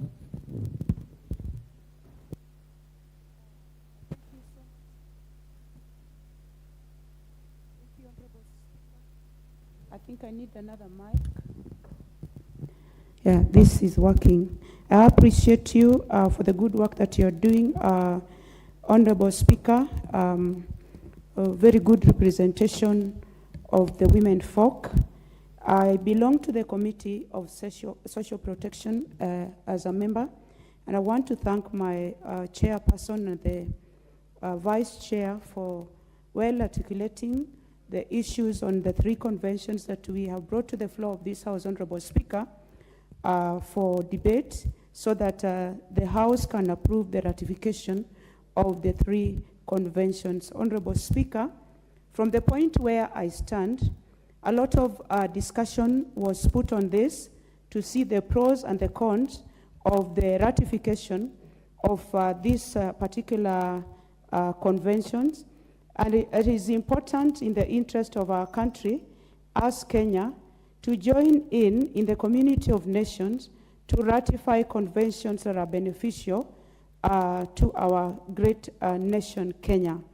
Honorable Speaker, these particular conventions are also in line with the supreme law of the land, that is the Constitution of Kenya 2010, under Article 53, that provides for the protection of the great children that are born of Kenyan and non-Kenyan nationals. It is important, Honorable Speaker, that our children are not subjected to abuse, neglect, harmful cultural practices, all forms of violence, Honorable Speaker, inhumane treatment and punishment, and hazardous and exploitative labor. These conventions provide for support recovery, Honorable Speaker, that where we have 2 nationals involved in the bearing of a child, and one goes and abandons their responsibility, that this particular law can be invoked so that these children can get support from the parent, either the mother or the father, who has abandoned the child. Also, there is also parental responsibility, Honorable Speaker, which is also provided for in the Children Act that was passed in 2022, the Children Act 2022, that allows or provides for equal responsibility in parenting. Responsibility in terms of access to the child, and also support to the child, and any other issue that relates to these children. Honorable Speaker, we find more often than not other nationals leaving their children in Kenya, especially if they come to Kenya to work, or they may come here also for conferences. And at the end of the day, Honorable Speaker, we find their children littered all over in Kenya, leaving especially our young Kenyan girls who are lured into having sexual responsibility with these outsiders or these visitors. They leave their children behind, Honorable Speaker. And some of the girls who are lured into these kinds of acts, Honorable Speaker, some of them are underage. And in case this happens, Honorable Speaker, then with this particular convention can be invoked together with our local laws. Honorable Speaker, other than the highway children, we also have the Batuk children. that have been left in Nanyuki, where we have the British Army training unit in Nanyuki in Kenya. And this is a matter that was clearly followed by the last parliament, 12th parliament. I was a party to it. And the ratification, if the House approves the ratification, Honorable Speaker, it's going to be a move in the right direction. And I support this particular move by the committee. I know it's going to benefit our children, Honorable Speaker. I thank you for the opportunity. Member for Trans Nzoia County, the Honorable Lillian Siyoi. Thank you, Madam Speaker, for giving me this chance to support the adoption of this motion. I stand here as the women rep of Trans Nzoia, and I'm here to articulate issues to do with women, of which this one is attaching us directly, Madam Speaker. Madam Speaker, our women or our girls in our constituencies or in our country have really suffered under the hands of the foreigners and even our men here. Madam Speaker, I support this because our girls, despite having measures having been put across for them to be supported in case the marriage is not there, our girls are still struggling, because most of the time it happens for a shorter period, and within no minute they are left again to continue struggling alone or go back to court to go and complain again that the children are not being supported. So, Madam Speaker, I want to say, I also have one girl who has really suffered because she gave birth with a white from Italy. And she gave birth to 2 children. And as I speak now, the girl is struggling alone. And you know, the children are in primary schools, of which it's even difficult for some of us to support them, because we are not supposed to give bursaries to primary students. Instead, we give to secondary schools. So, Madam Speaker, I support this because our children are really suffering in the hands of the foreigners. Thank you so much, Madam Speaker. The Honorable Member for Busia County, Honorable Catherine Omayo. Thank you, Madam Speaker. I support this motion. First of all, children belong to the government. Sometimes where a mother or a responsible adult is not involved, I think we should up our game as a government to make sure that all children in Kenya are protected and get their rights from when they are born.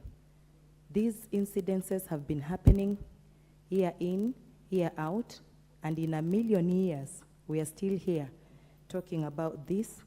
I think it is a responsibility of all of us, whether with limited education or not. Once a child is involved in a family or a community, we should all be on guard to see how they are raised, the environment, what they are getting as they are raised, and if maybe because of poverty, some people neglect and it reaches to this level where children are at danger, then I think that's when the children departments in every maybe towns are supposed to go out of their comfort zones.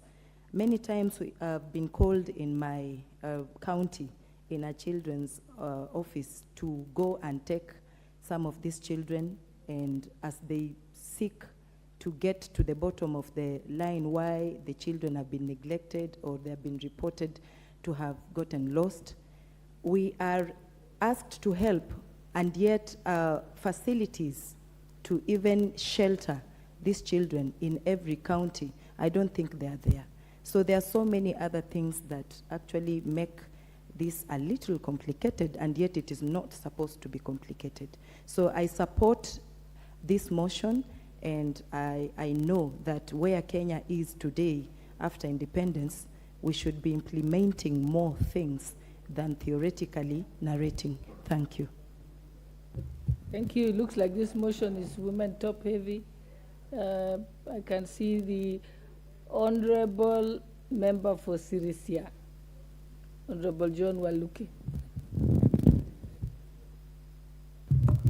Thank you very much, Madam Speaker, for giving me a chance also to contribute on this very important motion, Madam Speaker.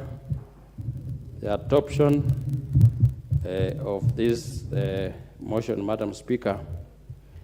Madam Speaker, it is important for us as a House to make sure that we adopt this report, because our children, Madam Speaker, many people have been taking our children, some going to them to abroad without the permission of even the parents. Many children, Madam Speaker, have been reported to have gotten lost.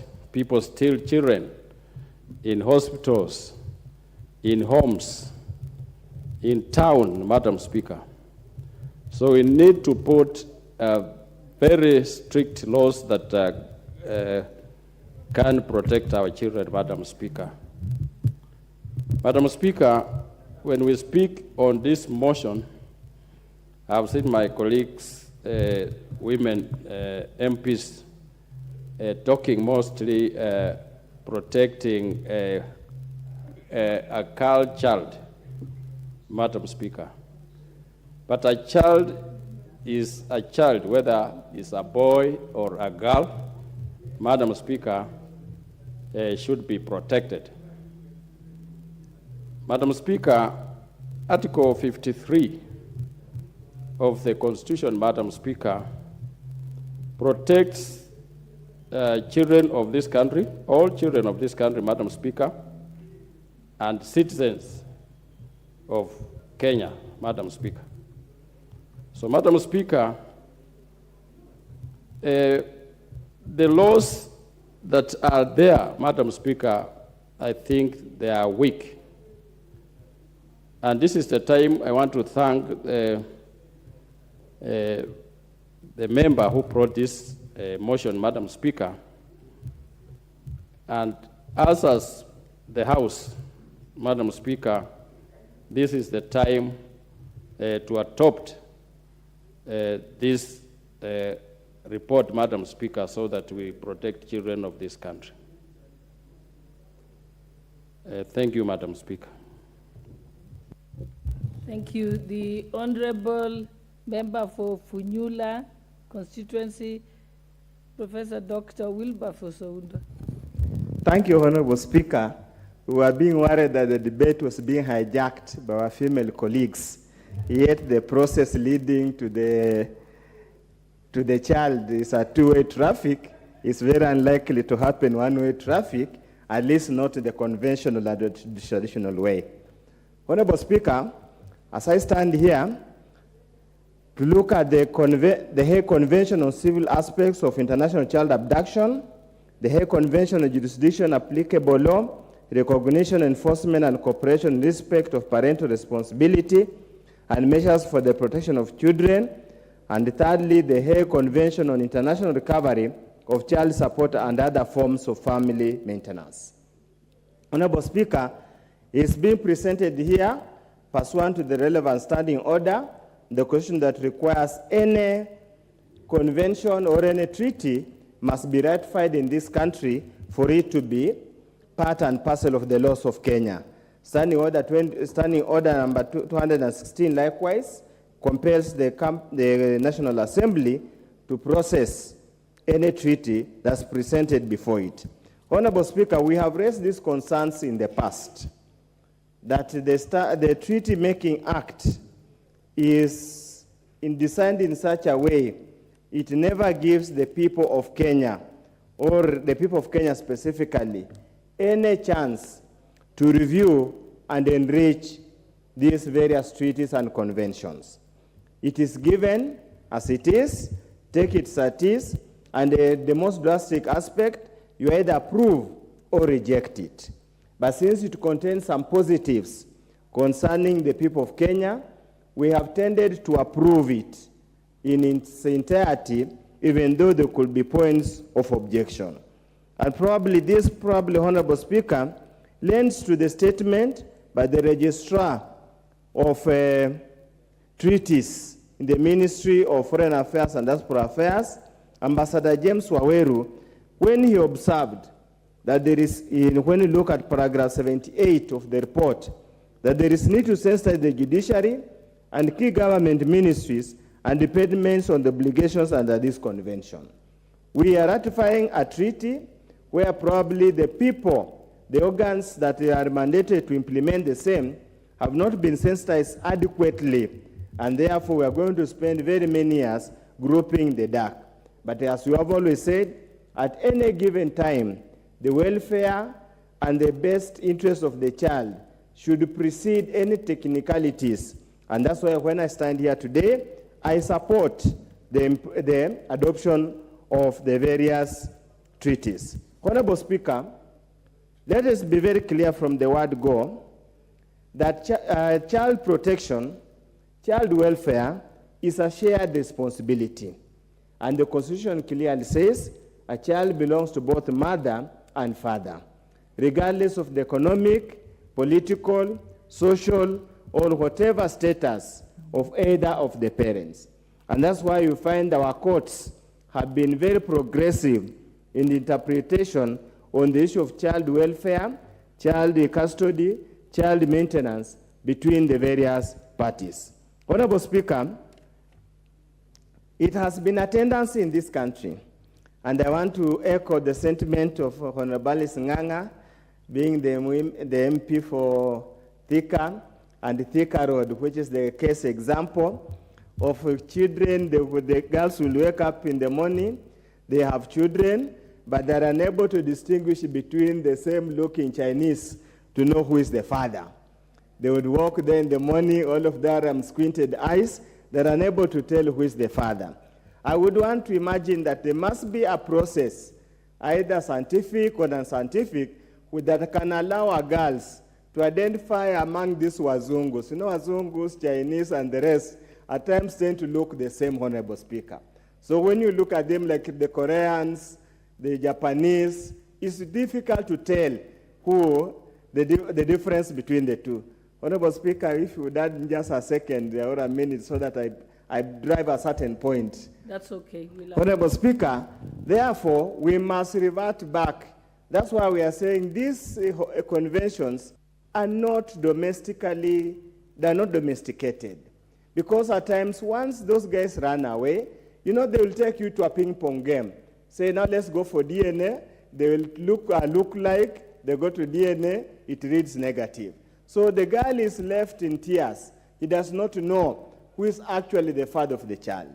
So therefore, Honorable Speaker, as we domesticate this, we need to look at our various acts of acts. And I'm happy Honorable Millie Odhiambo is here, who is a guru in this area. We must look at way of identifying, noting this. Honorable Speaker, again, we seem to insinuate that it's only the girls or the women who are affected. There are also very many cases where women are abandoning children in the village to go work in Dubai, in Arab countries, and fail for child support here. So this notion that it's only the women who are affected is misguided, and that's why some of the agendas being pursued by women activists and women groups get lost because they seem to only look at it from one angle. I would urge them to also, again, as you synthesize, as you talk, we must look at those women who abandon children in the villages. They go make money wherever they go and refuse to support. With those few remarks, Honorable Speaker, I support the motion. Thank you. The Honorable Member for Suba North, Honorable Millie Odhiambo. Thank you, Madam Speaker, for giving me this opportunity to support the three conventions that have been presented by the Committee on Social Protection. The Convention of 23rd November 2007 on the International Recovery of Child Support and Other Forms of Family Maintenance.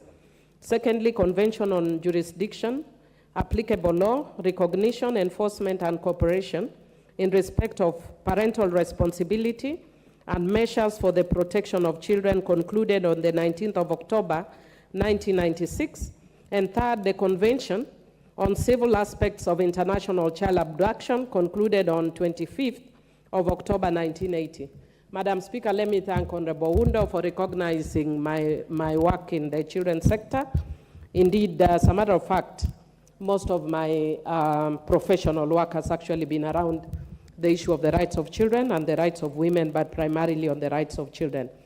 Madam Speaker, I think ab initio, I just want to indicate that by virtue of Article 25 and 26 of the Constitution, that says that any treaty that is ratified by Kenya becomes the laws, part of the laws of Kenya, I would want to actually call on the leadership to consider bringing treaties one by one. Madam Speaker, I would like you to, Honorable Speaker, I plead your attention.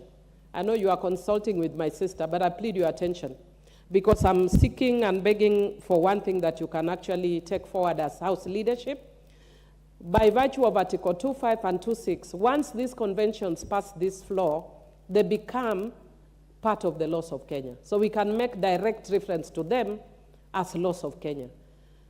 Yet, we are dealing with them as one law. We are dealing with 3 conventions on different aspects of child protection, but we are bringing all 3 of them at once. If I were to compare them to other laws, it means we are actually dealing, it's almost like an omnibus, but on substantive issues of 3 laws. So I would want to request that in future, committees bring 1 treaty at a time. And the reason is also on the issues that Honorable Wundo is raising, because they raise very diverse issues, and if I wanted to raise all those issues in relation to each and every treaty, I may not have the time because of the also scarcity of time. But also because once we pass this, it becomes part of the laws of Kenya. And I also want to indicate that contrary to what my good friend Honorable Wundo says, under the Treaty Making and Ratification Act, when the committee is considering, you can actually consider putting a reservation to an article you do not agree with. Like I'll give you an example, there's a direct article that goes against, of one of the treaties that goes against provisions of the Constitution of Kenya. And because if we pass it, it means it will already be directly in conflict with a constitutional provision, and yet will have given it a stature of a constitutional provision because it is anchored in the Constitution. So it actually creates a problematic issue. Madam Speaker, Kenya is actually ahead in terms of our own domestic laws. We have the Children Act, among several other issues, among several other laws that deal with comprehensively with these issues. And in the last parliament, just before we went home, we passed a very comprehensive law dealing with most of these issues, child protection, issues of custody, civil aspects. I know Kenya has ratified the ones that have the criminal aspect, Madam Speaker.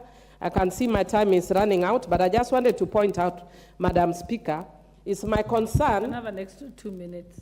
Thank you, thank you. I really, really appreciate, Madam Speaker. Madam Speaker, my concern is number 1, in reference to children born out of wedlock. The conventions do not seem to be addressed this. And in fact, one of them addresses in the negative. If you look at the convention that deals with jurisdiction under Article 4, it says the convention does not apply, A, to the establishment of or contesting of a parent-child relationship. So it actually says that you cannot question parenthood under that article. Yet Article 53 of our Constitution says you can by questioning who the parent is. So it means we can even do DNA to establish whether a man is actually the father of the child, because the mother is usually kind of obvious. So in that case, Madam Speaker, it means it sort of goes against our own Constitution. And then if you look at, Madam Speaker, the other one that is the same convention also deals with the issue of when a child is born. And this one actually recognizes children at the point of when they are born. Yet our constitution recognizes children from conception. So this also goes directly against our own constitution, Madam Speaker. Madam Speaker, again, because of time, you notice I'm actually just focusing on one convention. And that is why I'm requesting that in future, so that we actually see where there are those tensions that are likely to conflict with our own laws, it is good if we bring one convention at a time. And it is possible. Even if we did this immediately after the present, the second, and the third, it is still possible because we are actually making law. But the challenge that I see us faced with is that we sometimes think that ratification of treaties is like passing a report. No, this is legislation. It's not a motion. It is not a report, just a report. It is a report because it comes from the committee, but we are, after this, we'll have passed a law, and once the executive then goes ahead and ratifies, it becomes binding on Kenya. I think the only saving face for me is that we have also ratified the Convention on the Rights of the Child, so even where there are certain tensions, we might fall back to that. But if you are very sharp lawyers, these are some of the things that will find their way into a constitutional court. Otherwise, just to encourage the committees, please in future, if you don't agree with one, make a reservation very boldly in relation to that article. Otherwise, Madam Speaker, I do support, and thank you once again for extending for me the time. I appreciate. Honorable Millie, I know your many years that we spent in the child rights world. That's why I gave you a little extra time. But I think I will ask that the clerk's desk takes a note of the need to separate them and bring that to the attention of the relevant committee. So I think, Honorable Alice, Chairperson, it should come back to your committee just to ensure that they are then processed out of here separately. I think that's a good suggestion. Thank you, Madam Speaker. Okay, now I call upon the Honorable Member for Kitui South, Honorable Rachel Nyamai. Thank you, Madam Speaker, for giving me an opportunity also to add my voice on this very important motion where we are dealing with ratification of these three treaties that has been presented by the Committee on Social Protection. Honorable Speaker, let me first of all congratulate the committee, both the Chair, the Honorable Alice Nganga, and the Vice Chair, the Honorable Hillary, for concluding this in the shortest time possible, bearing in mind that this is a matter that has been with Parliament and also with the committee for almost 7 years. So I would like to congratulate them for that.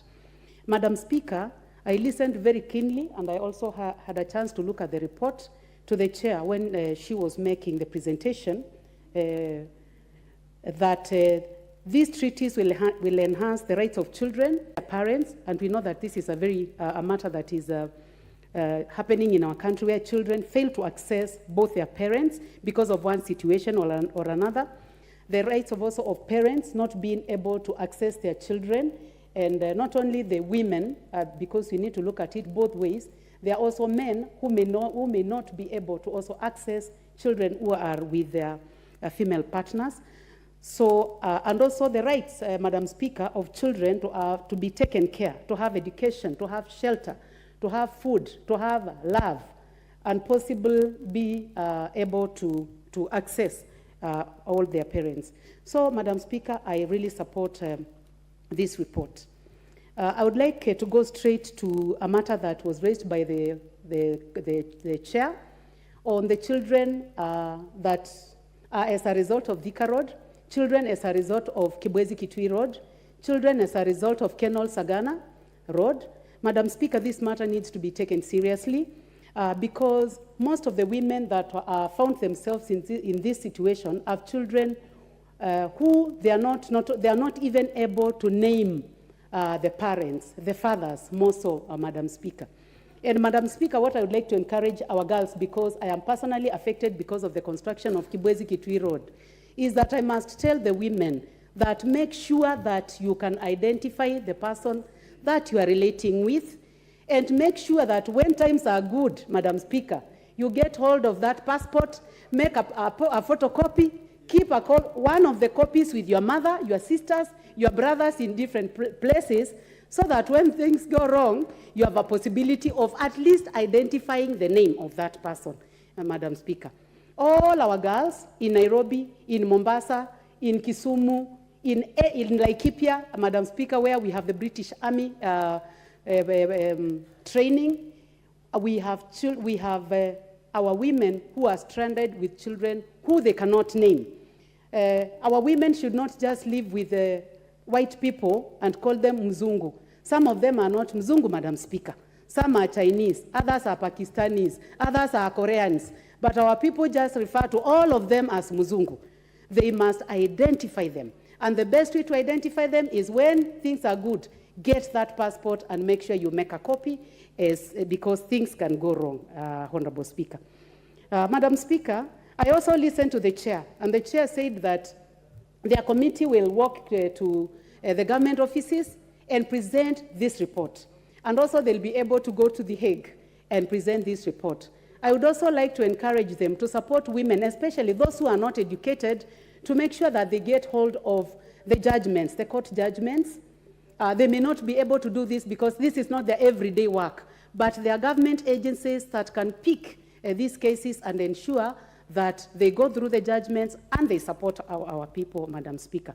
So I really appreciate that I got a chance, Honorable Speaker, to put my voice in this very important motion. And I would like to congratulate the committee and tell other committees to do the same, to take matters that have been in their committees and deal with them as fast as possible, as the Chair, Honorable Alice Nganga, and the Honorable Hillary have done. Thank you, Madam Speaker. Thank you, honorable members. And I note that there is a few members to my right. You have an opportunity, you will speak, because we have sufficient time. If you just allow me to dispense with those who will take over from the seat here. The Honorable Peter Kaluma, member for Homa Bay Town. Yes, thank you, Madam Speaker. Madam Speaker, I'm looking at the content of the report. I have not done so in full. The warnings that I would want to begin with, Madam Speaker, is that these are being referred to as the Hague Conventions. It bothers me that we somehow want to ratify these conventions and treaties, and we keep signing them as if we are obligated to do so.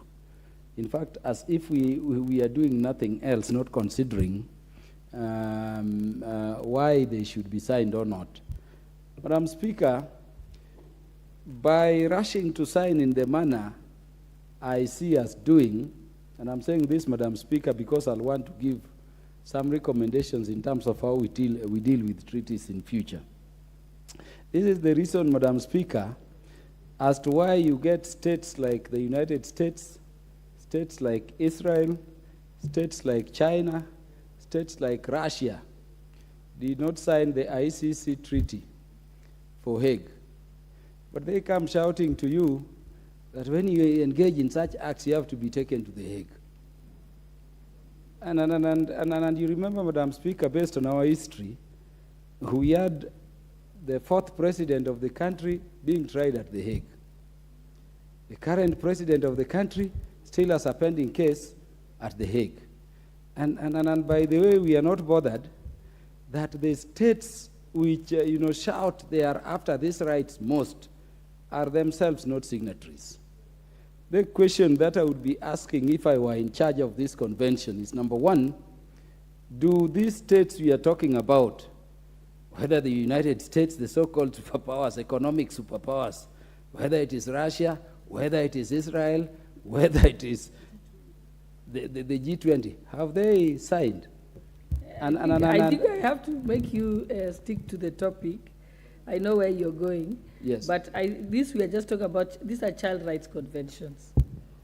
I'm fine with them, Madam Speaker, and you remember you are They have 3 separate names. The civil aspects of international child abduction, jurisdiction, applicable law, recognition, enforcement, cooperation, parental responsibility, measures for protection of children, and then on international recovery of child support. And surely, Honorable Kaluma, I taught you child law. I get you. That So is you the should point know. I was making, Now Madam you want to Speaker. go to another topic. Madam Speaker, I remember that was so many conventions which were ratified and agreed upon by the humanity of nations. And Madam Speaker, you remember in your children and the law classes, I got straight A's. In fact, I was sweeping marks as a person who understands them. The point I'm making, Madam Speaker, is that howsoever they are called, they are originating from Hague. And what I'm talking to Madam Speaker before we go to the content, because I'm going to the content, is the alacrity with which we rush to sign things. Other states shouting human rights never sign them. And so the question I'm asking to the committee is that before you brought these conventions for our consideration, because this is part of the ratification, as Honorable Millie say, which other states have you confirmed to have signed them? Number two, Honorable Speaker, it is very good nowadays to say children's rights. And on the face of it, Madam Speaker, you know better than me how the realm of international treaties, international conventions is operating now. When they tell you children's rights, they'll tell you all children. But do we bother to question who are all children if it is moving from a child? When they tell you all women in all their diversity, do you know what they are talking about?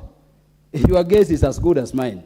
So my hope, Honorable Speaker, is that the committee did not just end up at presenting this report in terms of the summaries we are seeing here, but you've weeded through with the knowledge of where the world is going in terms of these provisions to know that, number one, they are in accord with our Constitution. Number two, they are in accord with our acts, particularly the one relating to the Children's Act, which we'll also be amending in a short while.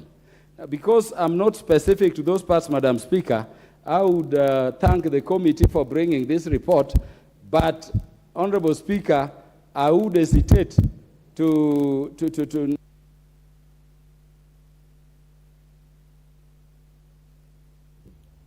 You can finish your sentence in exactly 10 seconds. Thank you, Madam Speaker, for your gratis award. I would say beyond the passage of this motion, if it will pass, we go back to dig to ensure that they accord with our existing laws. And in terms of ranking, we need to amend the Judicature Act and the Constitution to say that however ratified, they will rank below our statutes and the Constitution. I thank you, Honorable Speaker. Your point, yes. Your point of order, Chairperson. Madam Speaker, before we brought this report to the House, we just did not sit down as the committee as alone. We engaged many lawyers as well as the AG and the registrar. And we did not take even one day. We have been doing it ever since. So by the time Honorable Member, Honorable Karuma sees us bringing this motion to the floor of the House, it means we did what we ought to have done.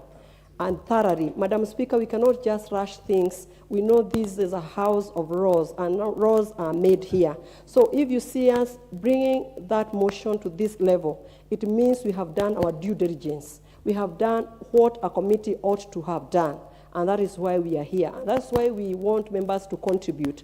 We see where we are headed, and to see, even if it is they need to add to the report. But we are listening. When we come here, we want to tell the floor of the House that we have done our due diligence, and that's why we are here today. Thank you, Madam Speaker. Thank you. I think that matter was raised and I already directed that the committee separates. We can look at, since the debate is going beyond today, you've said that they will be separated. Thank you, Madam Speaker. But I know that the thorough work has been done. Yeah. Because I know the nature of the committees. Yes. Thank you, Madam Speaker. And I also want to say, when we are looking at these three treaties, it's only that the report is one. When we are looking at them, we looked at them separately. We never bundled them together. They were separate, Madam Speaker. And they are still separate. Thank you, Madam Speaker. What is your point of order, Honorable Kaluma? I'm normally the last person to diminish the good work of my colleagues in all committees. The point I'm making is that the committee ought to, and remember I cautioned, ought to tell us what is lacking in our constitution in terms of Article 53 and the Children's Act, which we are going to get only if we sign this treaty. That is the point I'm making, and that is the distinction I would request as we continue contributing we make, because if we don't approach it that way, then we risk signing things, languages are now nuanced, you sign them, yet they are not adding anything to us while exposing our children as a country. That is the point I was making. Otherwise, I salute the work of all our committees of parliament. Thank you, Honorable Kaluma. And I think, yes, and this, like I said, this debate will go on beyond today, which means the members of the committee will have an opportunity to respond to what Honorable Kaluma has raised. Thank you. And now I would like to call upon the Honorable Member for Kiambaa, the Honorable Kawajiko. Thank you, Madam Speaker. Let me take this opportunity to congratulate the chairperson of the Social Committee and the Vice Chair for bringing up this report. And we are cognizant of the fact that we are in trouble, especially whereby we are having international players within our society, whereby they leave us with a lot of burdens as far as, you know, giving our young girls and taking advantage of our young girls and the poor economy of poor status of our economy, whereby you know they have to rely and to depend on those people for their survival, Madam Speaker. I support the motion because in most cases you realize that the most affected people are the women and the children. If the father any kid and leave the child behind and go back to their, repatriate back to their country, you realize that those children really suffer. They become the street boys and street girls within our state, Madam Speaker, because there is nobody who is there to take care of them, Madam Speaker. By this, a treaty and convention that has been brought in the floor of the House, we have seen incidences whereby majority of the people affected, they are women. But we have also seen that the convention is also stating it's not only for the men to take care of the women and the girls and the children that they leave behind, but we also realize it is also giving the women it's also bringing to board the women also, whereby they are saying that even when the women run away and leave their children under the care of men and hide in diaspora with zero parental responsibilities, this convention will take care of those women by making sure that they are held to account to take care and to be responsible, to take care of the children, to make sure that they give parental guidance as far as the motherly love for their children is concerned, and also make sure that they participate in bringing up these children, Madam Speaker.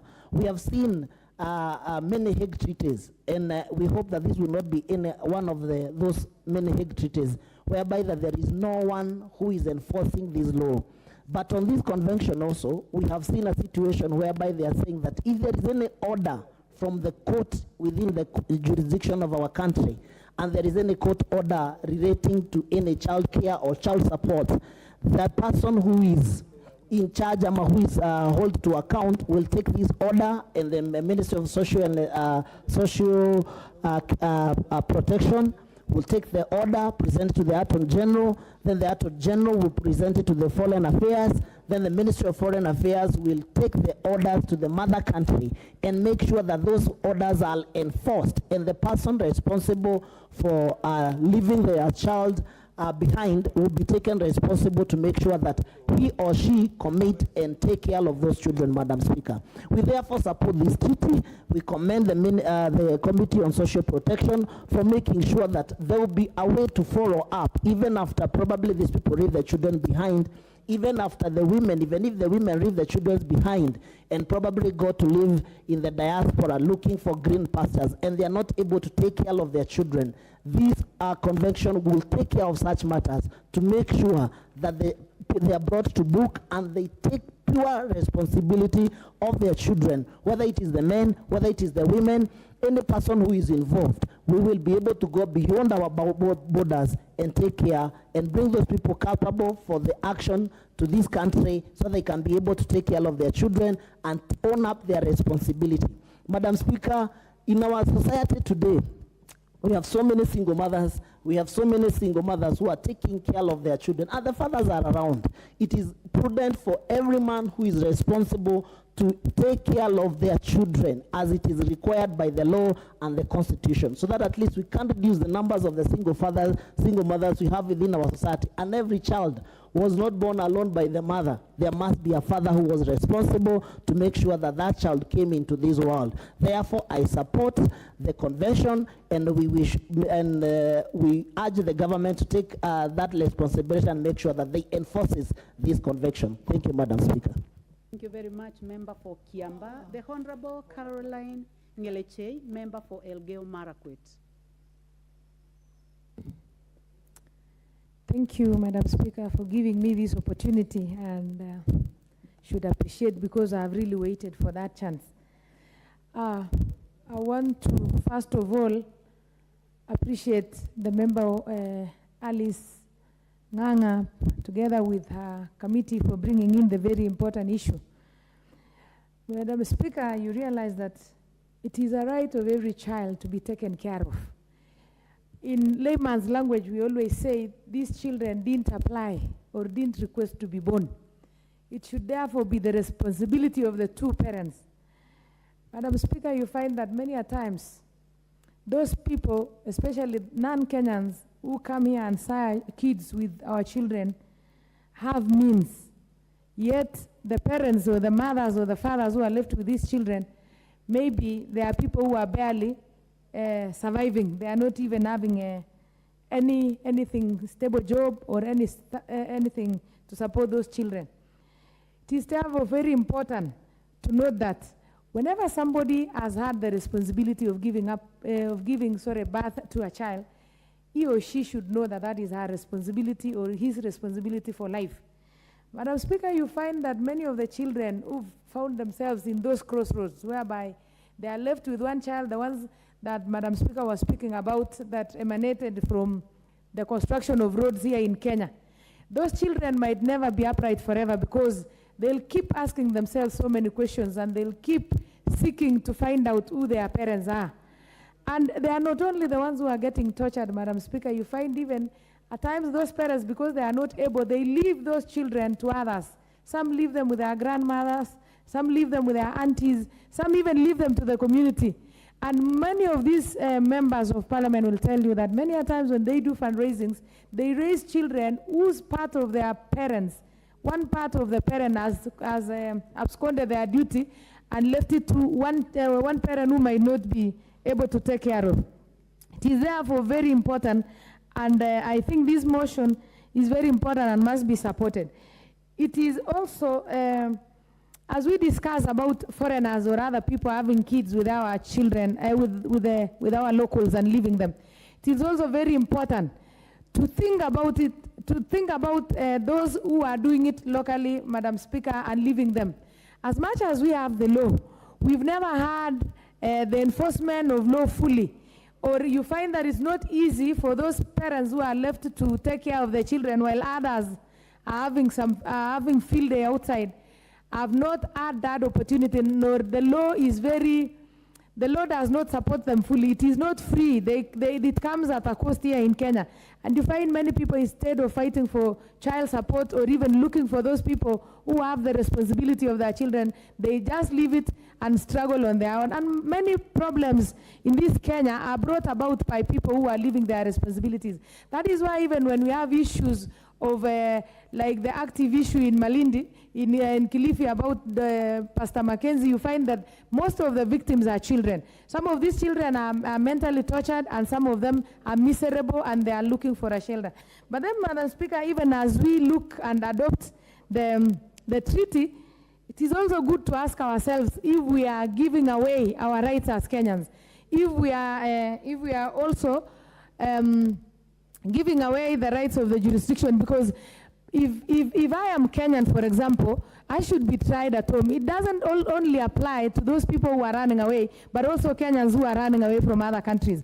And it will also be good to know if Kenyans have children outside, will they be tried or will they be taken care of here at home, or they will also have to be taken to The Hague or other jurisdictions. So as we adopt this one, the committee should also come out clear and tell us that will we be giving away the rights of our jurisdiction when we adopt such treaties. Otherwise, Madam Speaker, I would support the motion, and I say that this is very good for us and good for the children of Kenya. Thank you, Madam Speaker. Thank you very much. The Honorable Donya Doris, member for Kisii County. Thank you very much, Madam Speaker. We are humbled as women when we are discussing issues that are so dear to our hearts. The issue of children rights, their protection, what actually begins at birth. There are countries that have strict laws that you cannot even go into a lodging with their girls. They are very protective. Like Madam Speaker, when we were in South Sudan for the parliamentary games, we were told in South Sudan, you can't just speak with the ladies the way you want. Otherwise, you will have it rough. When we had a discussion in our committee about Saudi Arabia, they were telling us that if a Kenyan has a child, that child is not protected in that country unless you are legally married. Maybe we should also check on the laws of marriage. Another thing, how do we ourselves treat our children? Of course, we have men who run away. They even don't want these particular children to bear their names. Worse still, when there's a disabled child who is being involved in this marriage, they are usually not, you find a man maybe even chasing the wife away. They think that if the firstborn was disabled, definitely the second child is going to be disabled. Now you find these children, they don't even have emotional support. No one is supporting them. And I wish we had a direct line, like that one of 911, where we call to report these matters. And that direct line communication should be very active and responded to quickly, so that the culprits can fear and know that the lives of these children matter. When we are not serious with a particular law, even if we speak about it today, we speak about it tomorrow, Madam Speaker, nothing will be done. But when we are strict and people know, like when we had COVID, everybody knew we are supposed to wear masks. A 3-year-old, everybody was wearing a mask everywhere you go. So the same spirit that was in knowing that wearing a mask is going to prevent COVID is the same spirit that should come. If you have a child, you've sired a child elsewhere, it is your sole responsibility to give protection of food, to give protection of health. If possible, if you're sending away your wife with children, you must go ahead in giving them a house where they should live in. This thing should be taken care of with much caution, much concentration, much interest. It should just have everything that makes sense. But if we talk and the laws are not implemented properly, believe you me, Madam Speaker, what the committee has presented, which is very noble, which we are now talking to speak because we are celebrating and hoping that this thing is going to, the law is going to be enforced. If there are no serious measures that are taken, then we will be taking ourselves back. So I support the report of the committee and the way the members have come on board to make sure that every children celebrate their life, every children celebrate their recreation. There are those even who are not allowed to play with other children. The rights of our children are very vital. Thank you very much, Madam Speaker. Thank you, Member for Kisii County. The Honorable Rindikiri Mugambi, Member for Vori.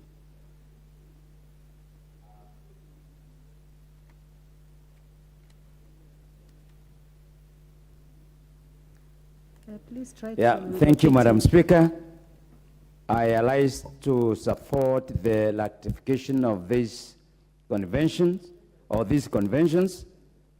but Mr. Speaker, I also have some reservations, bearing in mind that there are 3 in 1. Some information that are pertinent, because we can rectify a convention, but we are not able to implement the same. Madam Speaker, this Parliament has a responsibility of protecting our citizens. We also have a responsibility of protecting our visitors from other countries. But we must be very careful on the dealings with our foreigners who come to this country. Madam Speaker, one of the things that I'm trying to check out is how do we make sure that we know the parent of the kid when it is born between a Kenyan and a foreigner. Madam Speaker, my suggestion is that we must have a registration process where each kid is registered, the mother and the father give their specific information on how we can trace them. Madam Speaker, we have to know the occupation of these people, and we have to know their immigration status, such that when these people leave this country, they can very easily be traced.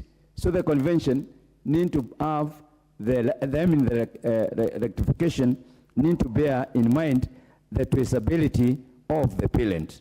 Madam Speaker, there is 2 types of abductions that I can conclude. There is the slavery, of course, of children, but also we have seen situations where parents, when they separate, some of them abduct the children and live with them without informing the other party. Madam Speaker, I think we need to find out when that kind of a situation happens, how do we treat the children and how do we treat the abductor. The other matter, Madam Speaker, is on the jurisdiction. There are so many countries which are not part of the Hague Conventions. And when we deal with the rectification like this, we also need to bring in Parliament that how do we deal with other cases who are not involved in the Hague Convention. I know some countries which are not part of the process, but I think this is a subject for another day because it's not part of this. But I think it's very important that we look at. Madam Speaker, if anybody, I am the person who has suffered quite a lot because I'm educating so many children. The so-called street construction site children. Madam Speaker, you are not the only one left. I also have many. And in a community where we are all black, you see some short, funny-looking characters. We don't know their fathers, and these children are actually left behind with their grandfathers and mothers. Madam Speaker, I think, and that's why I said, immediately the kid is born, if the father is allowed, we need to confiscate the document of these people so that they make a commitment on before they leave the country. Madam Speaker, the Batuk, I'm also a victim. Right now we have about 5 cases where the cohabitation with girls from our place and these gentlemen, they have been transferred and they left the house, and when they left the house, Madam Speaker, they came back through their proxies and now they require to repatriate their properties. So Madam Speaker, I think this is a very nice registration, but I think the most important thing is that we need to be very careful on how we are going to implement it. So I support with a kind of amendment if necessary. Thank you, Madam Speaker. Thank you very much. The Honorable Joshua Mwalio, member for Masinga. Thank you very much, Madam Speaker, for the opportunity which I want to speak on the report on the ratification of the Hague Convention on the Civil Aspects of the International Child's Abduction. My interest is if the ratification can be enforced to be able to recover the child support and the other forms of family maintenance, which was signed in November 2007 and came into force in 2013. Because this is the only thing that can be able to be enforced for the children to get their rights. Many of the parents that are absent and have been able to give birth to children and have left them in the countries and especially in the Honorable member for Masinga, I have a point of order by the member for Keses, the Honorable Julius Ruto. What is out of order, member for Keses? Thank you so much, Madam Speaker. I rise on point of order number 35 on the issue of quorum in the House, where we are discussing a very crucial matter that will implicate much to the country Kenya on the treaties that are international to be signed. I'm rising to call upon that the House is not in order because there's no quorum to be able to debate on this matter. Can we kindly ensure that we have the quorum to proceed to discuss this? Thank you. The member for Keses is quite in order, so I order that the bell is rung for... Can I finish? Can I finish then? No. When the matter of quorum has been raised, we can only proceed to have the bell rung for 10 minutes. Honorable Mwalio. Huh? And while that is happening, you cannot go out, so I request that Honorable Mwalio, please take your seat. You never know, we may get quorum. We can't have a forum now. We can't have a...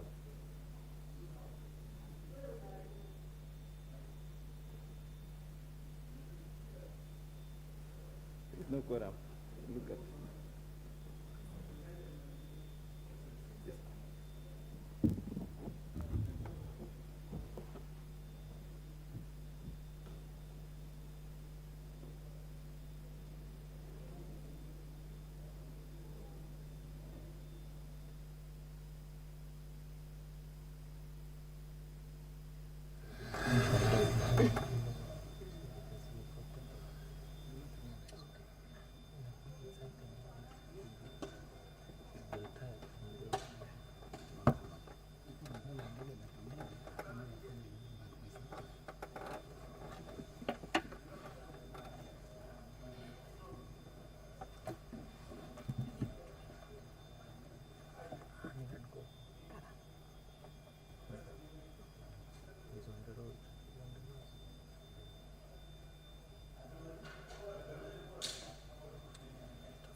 Honorable members, the member for Keses rose on a point of order on standing order number 35 on the matter of quorum, and clearly the House cannot raise the requisite quorum.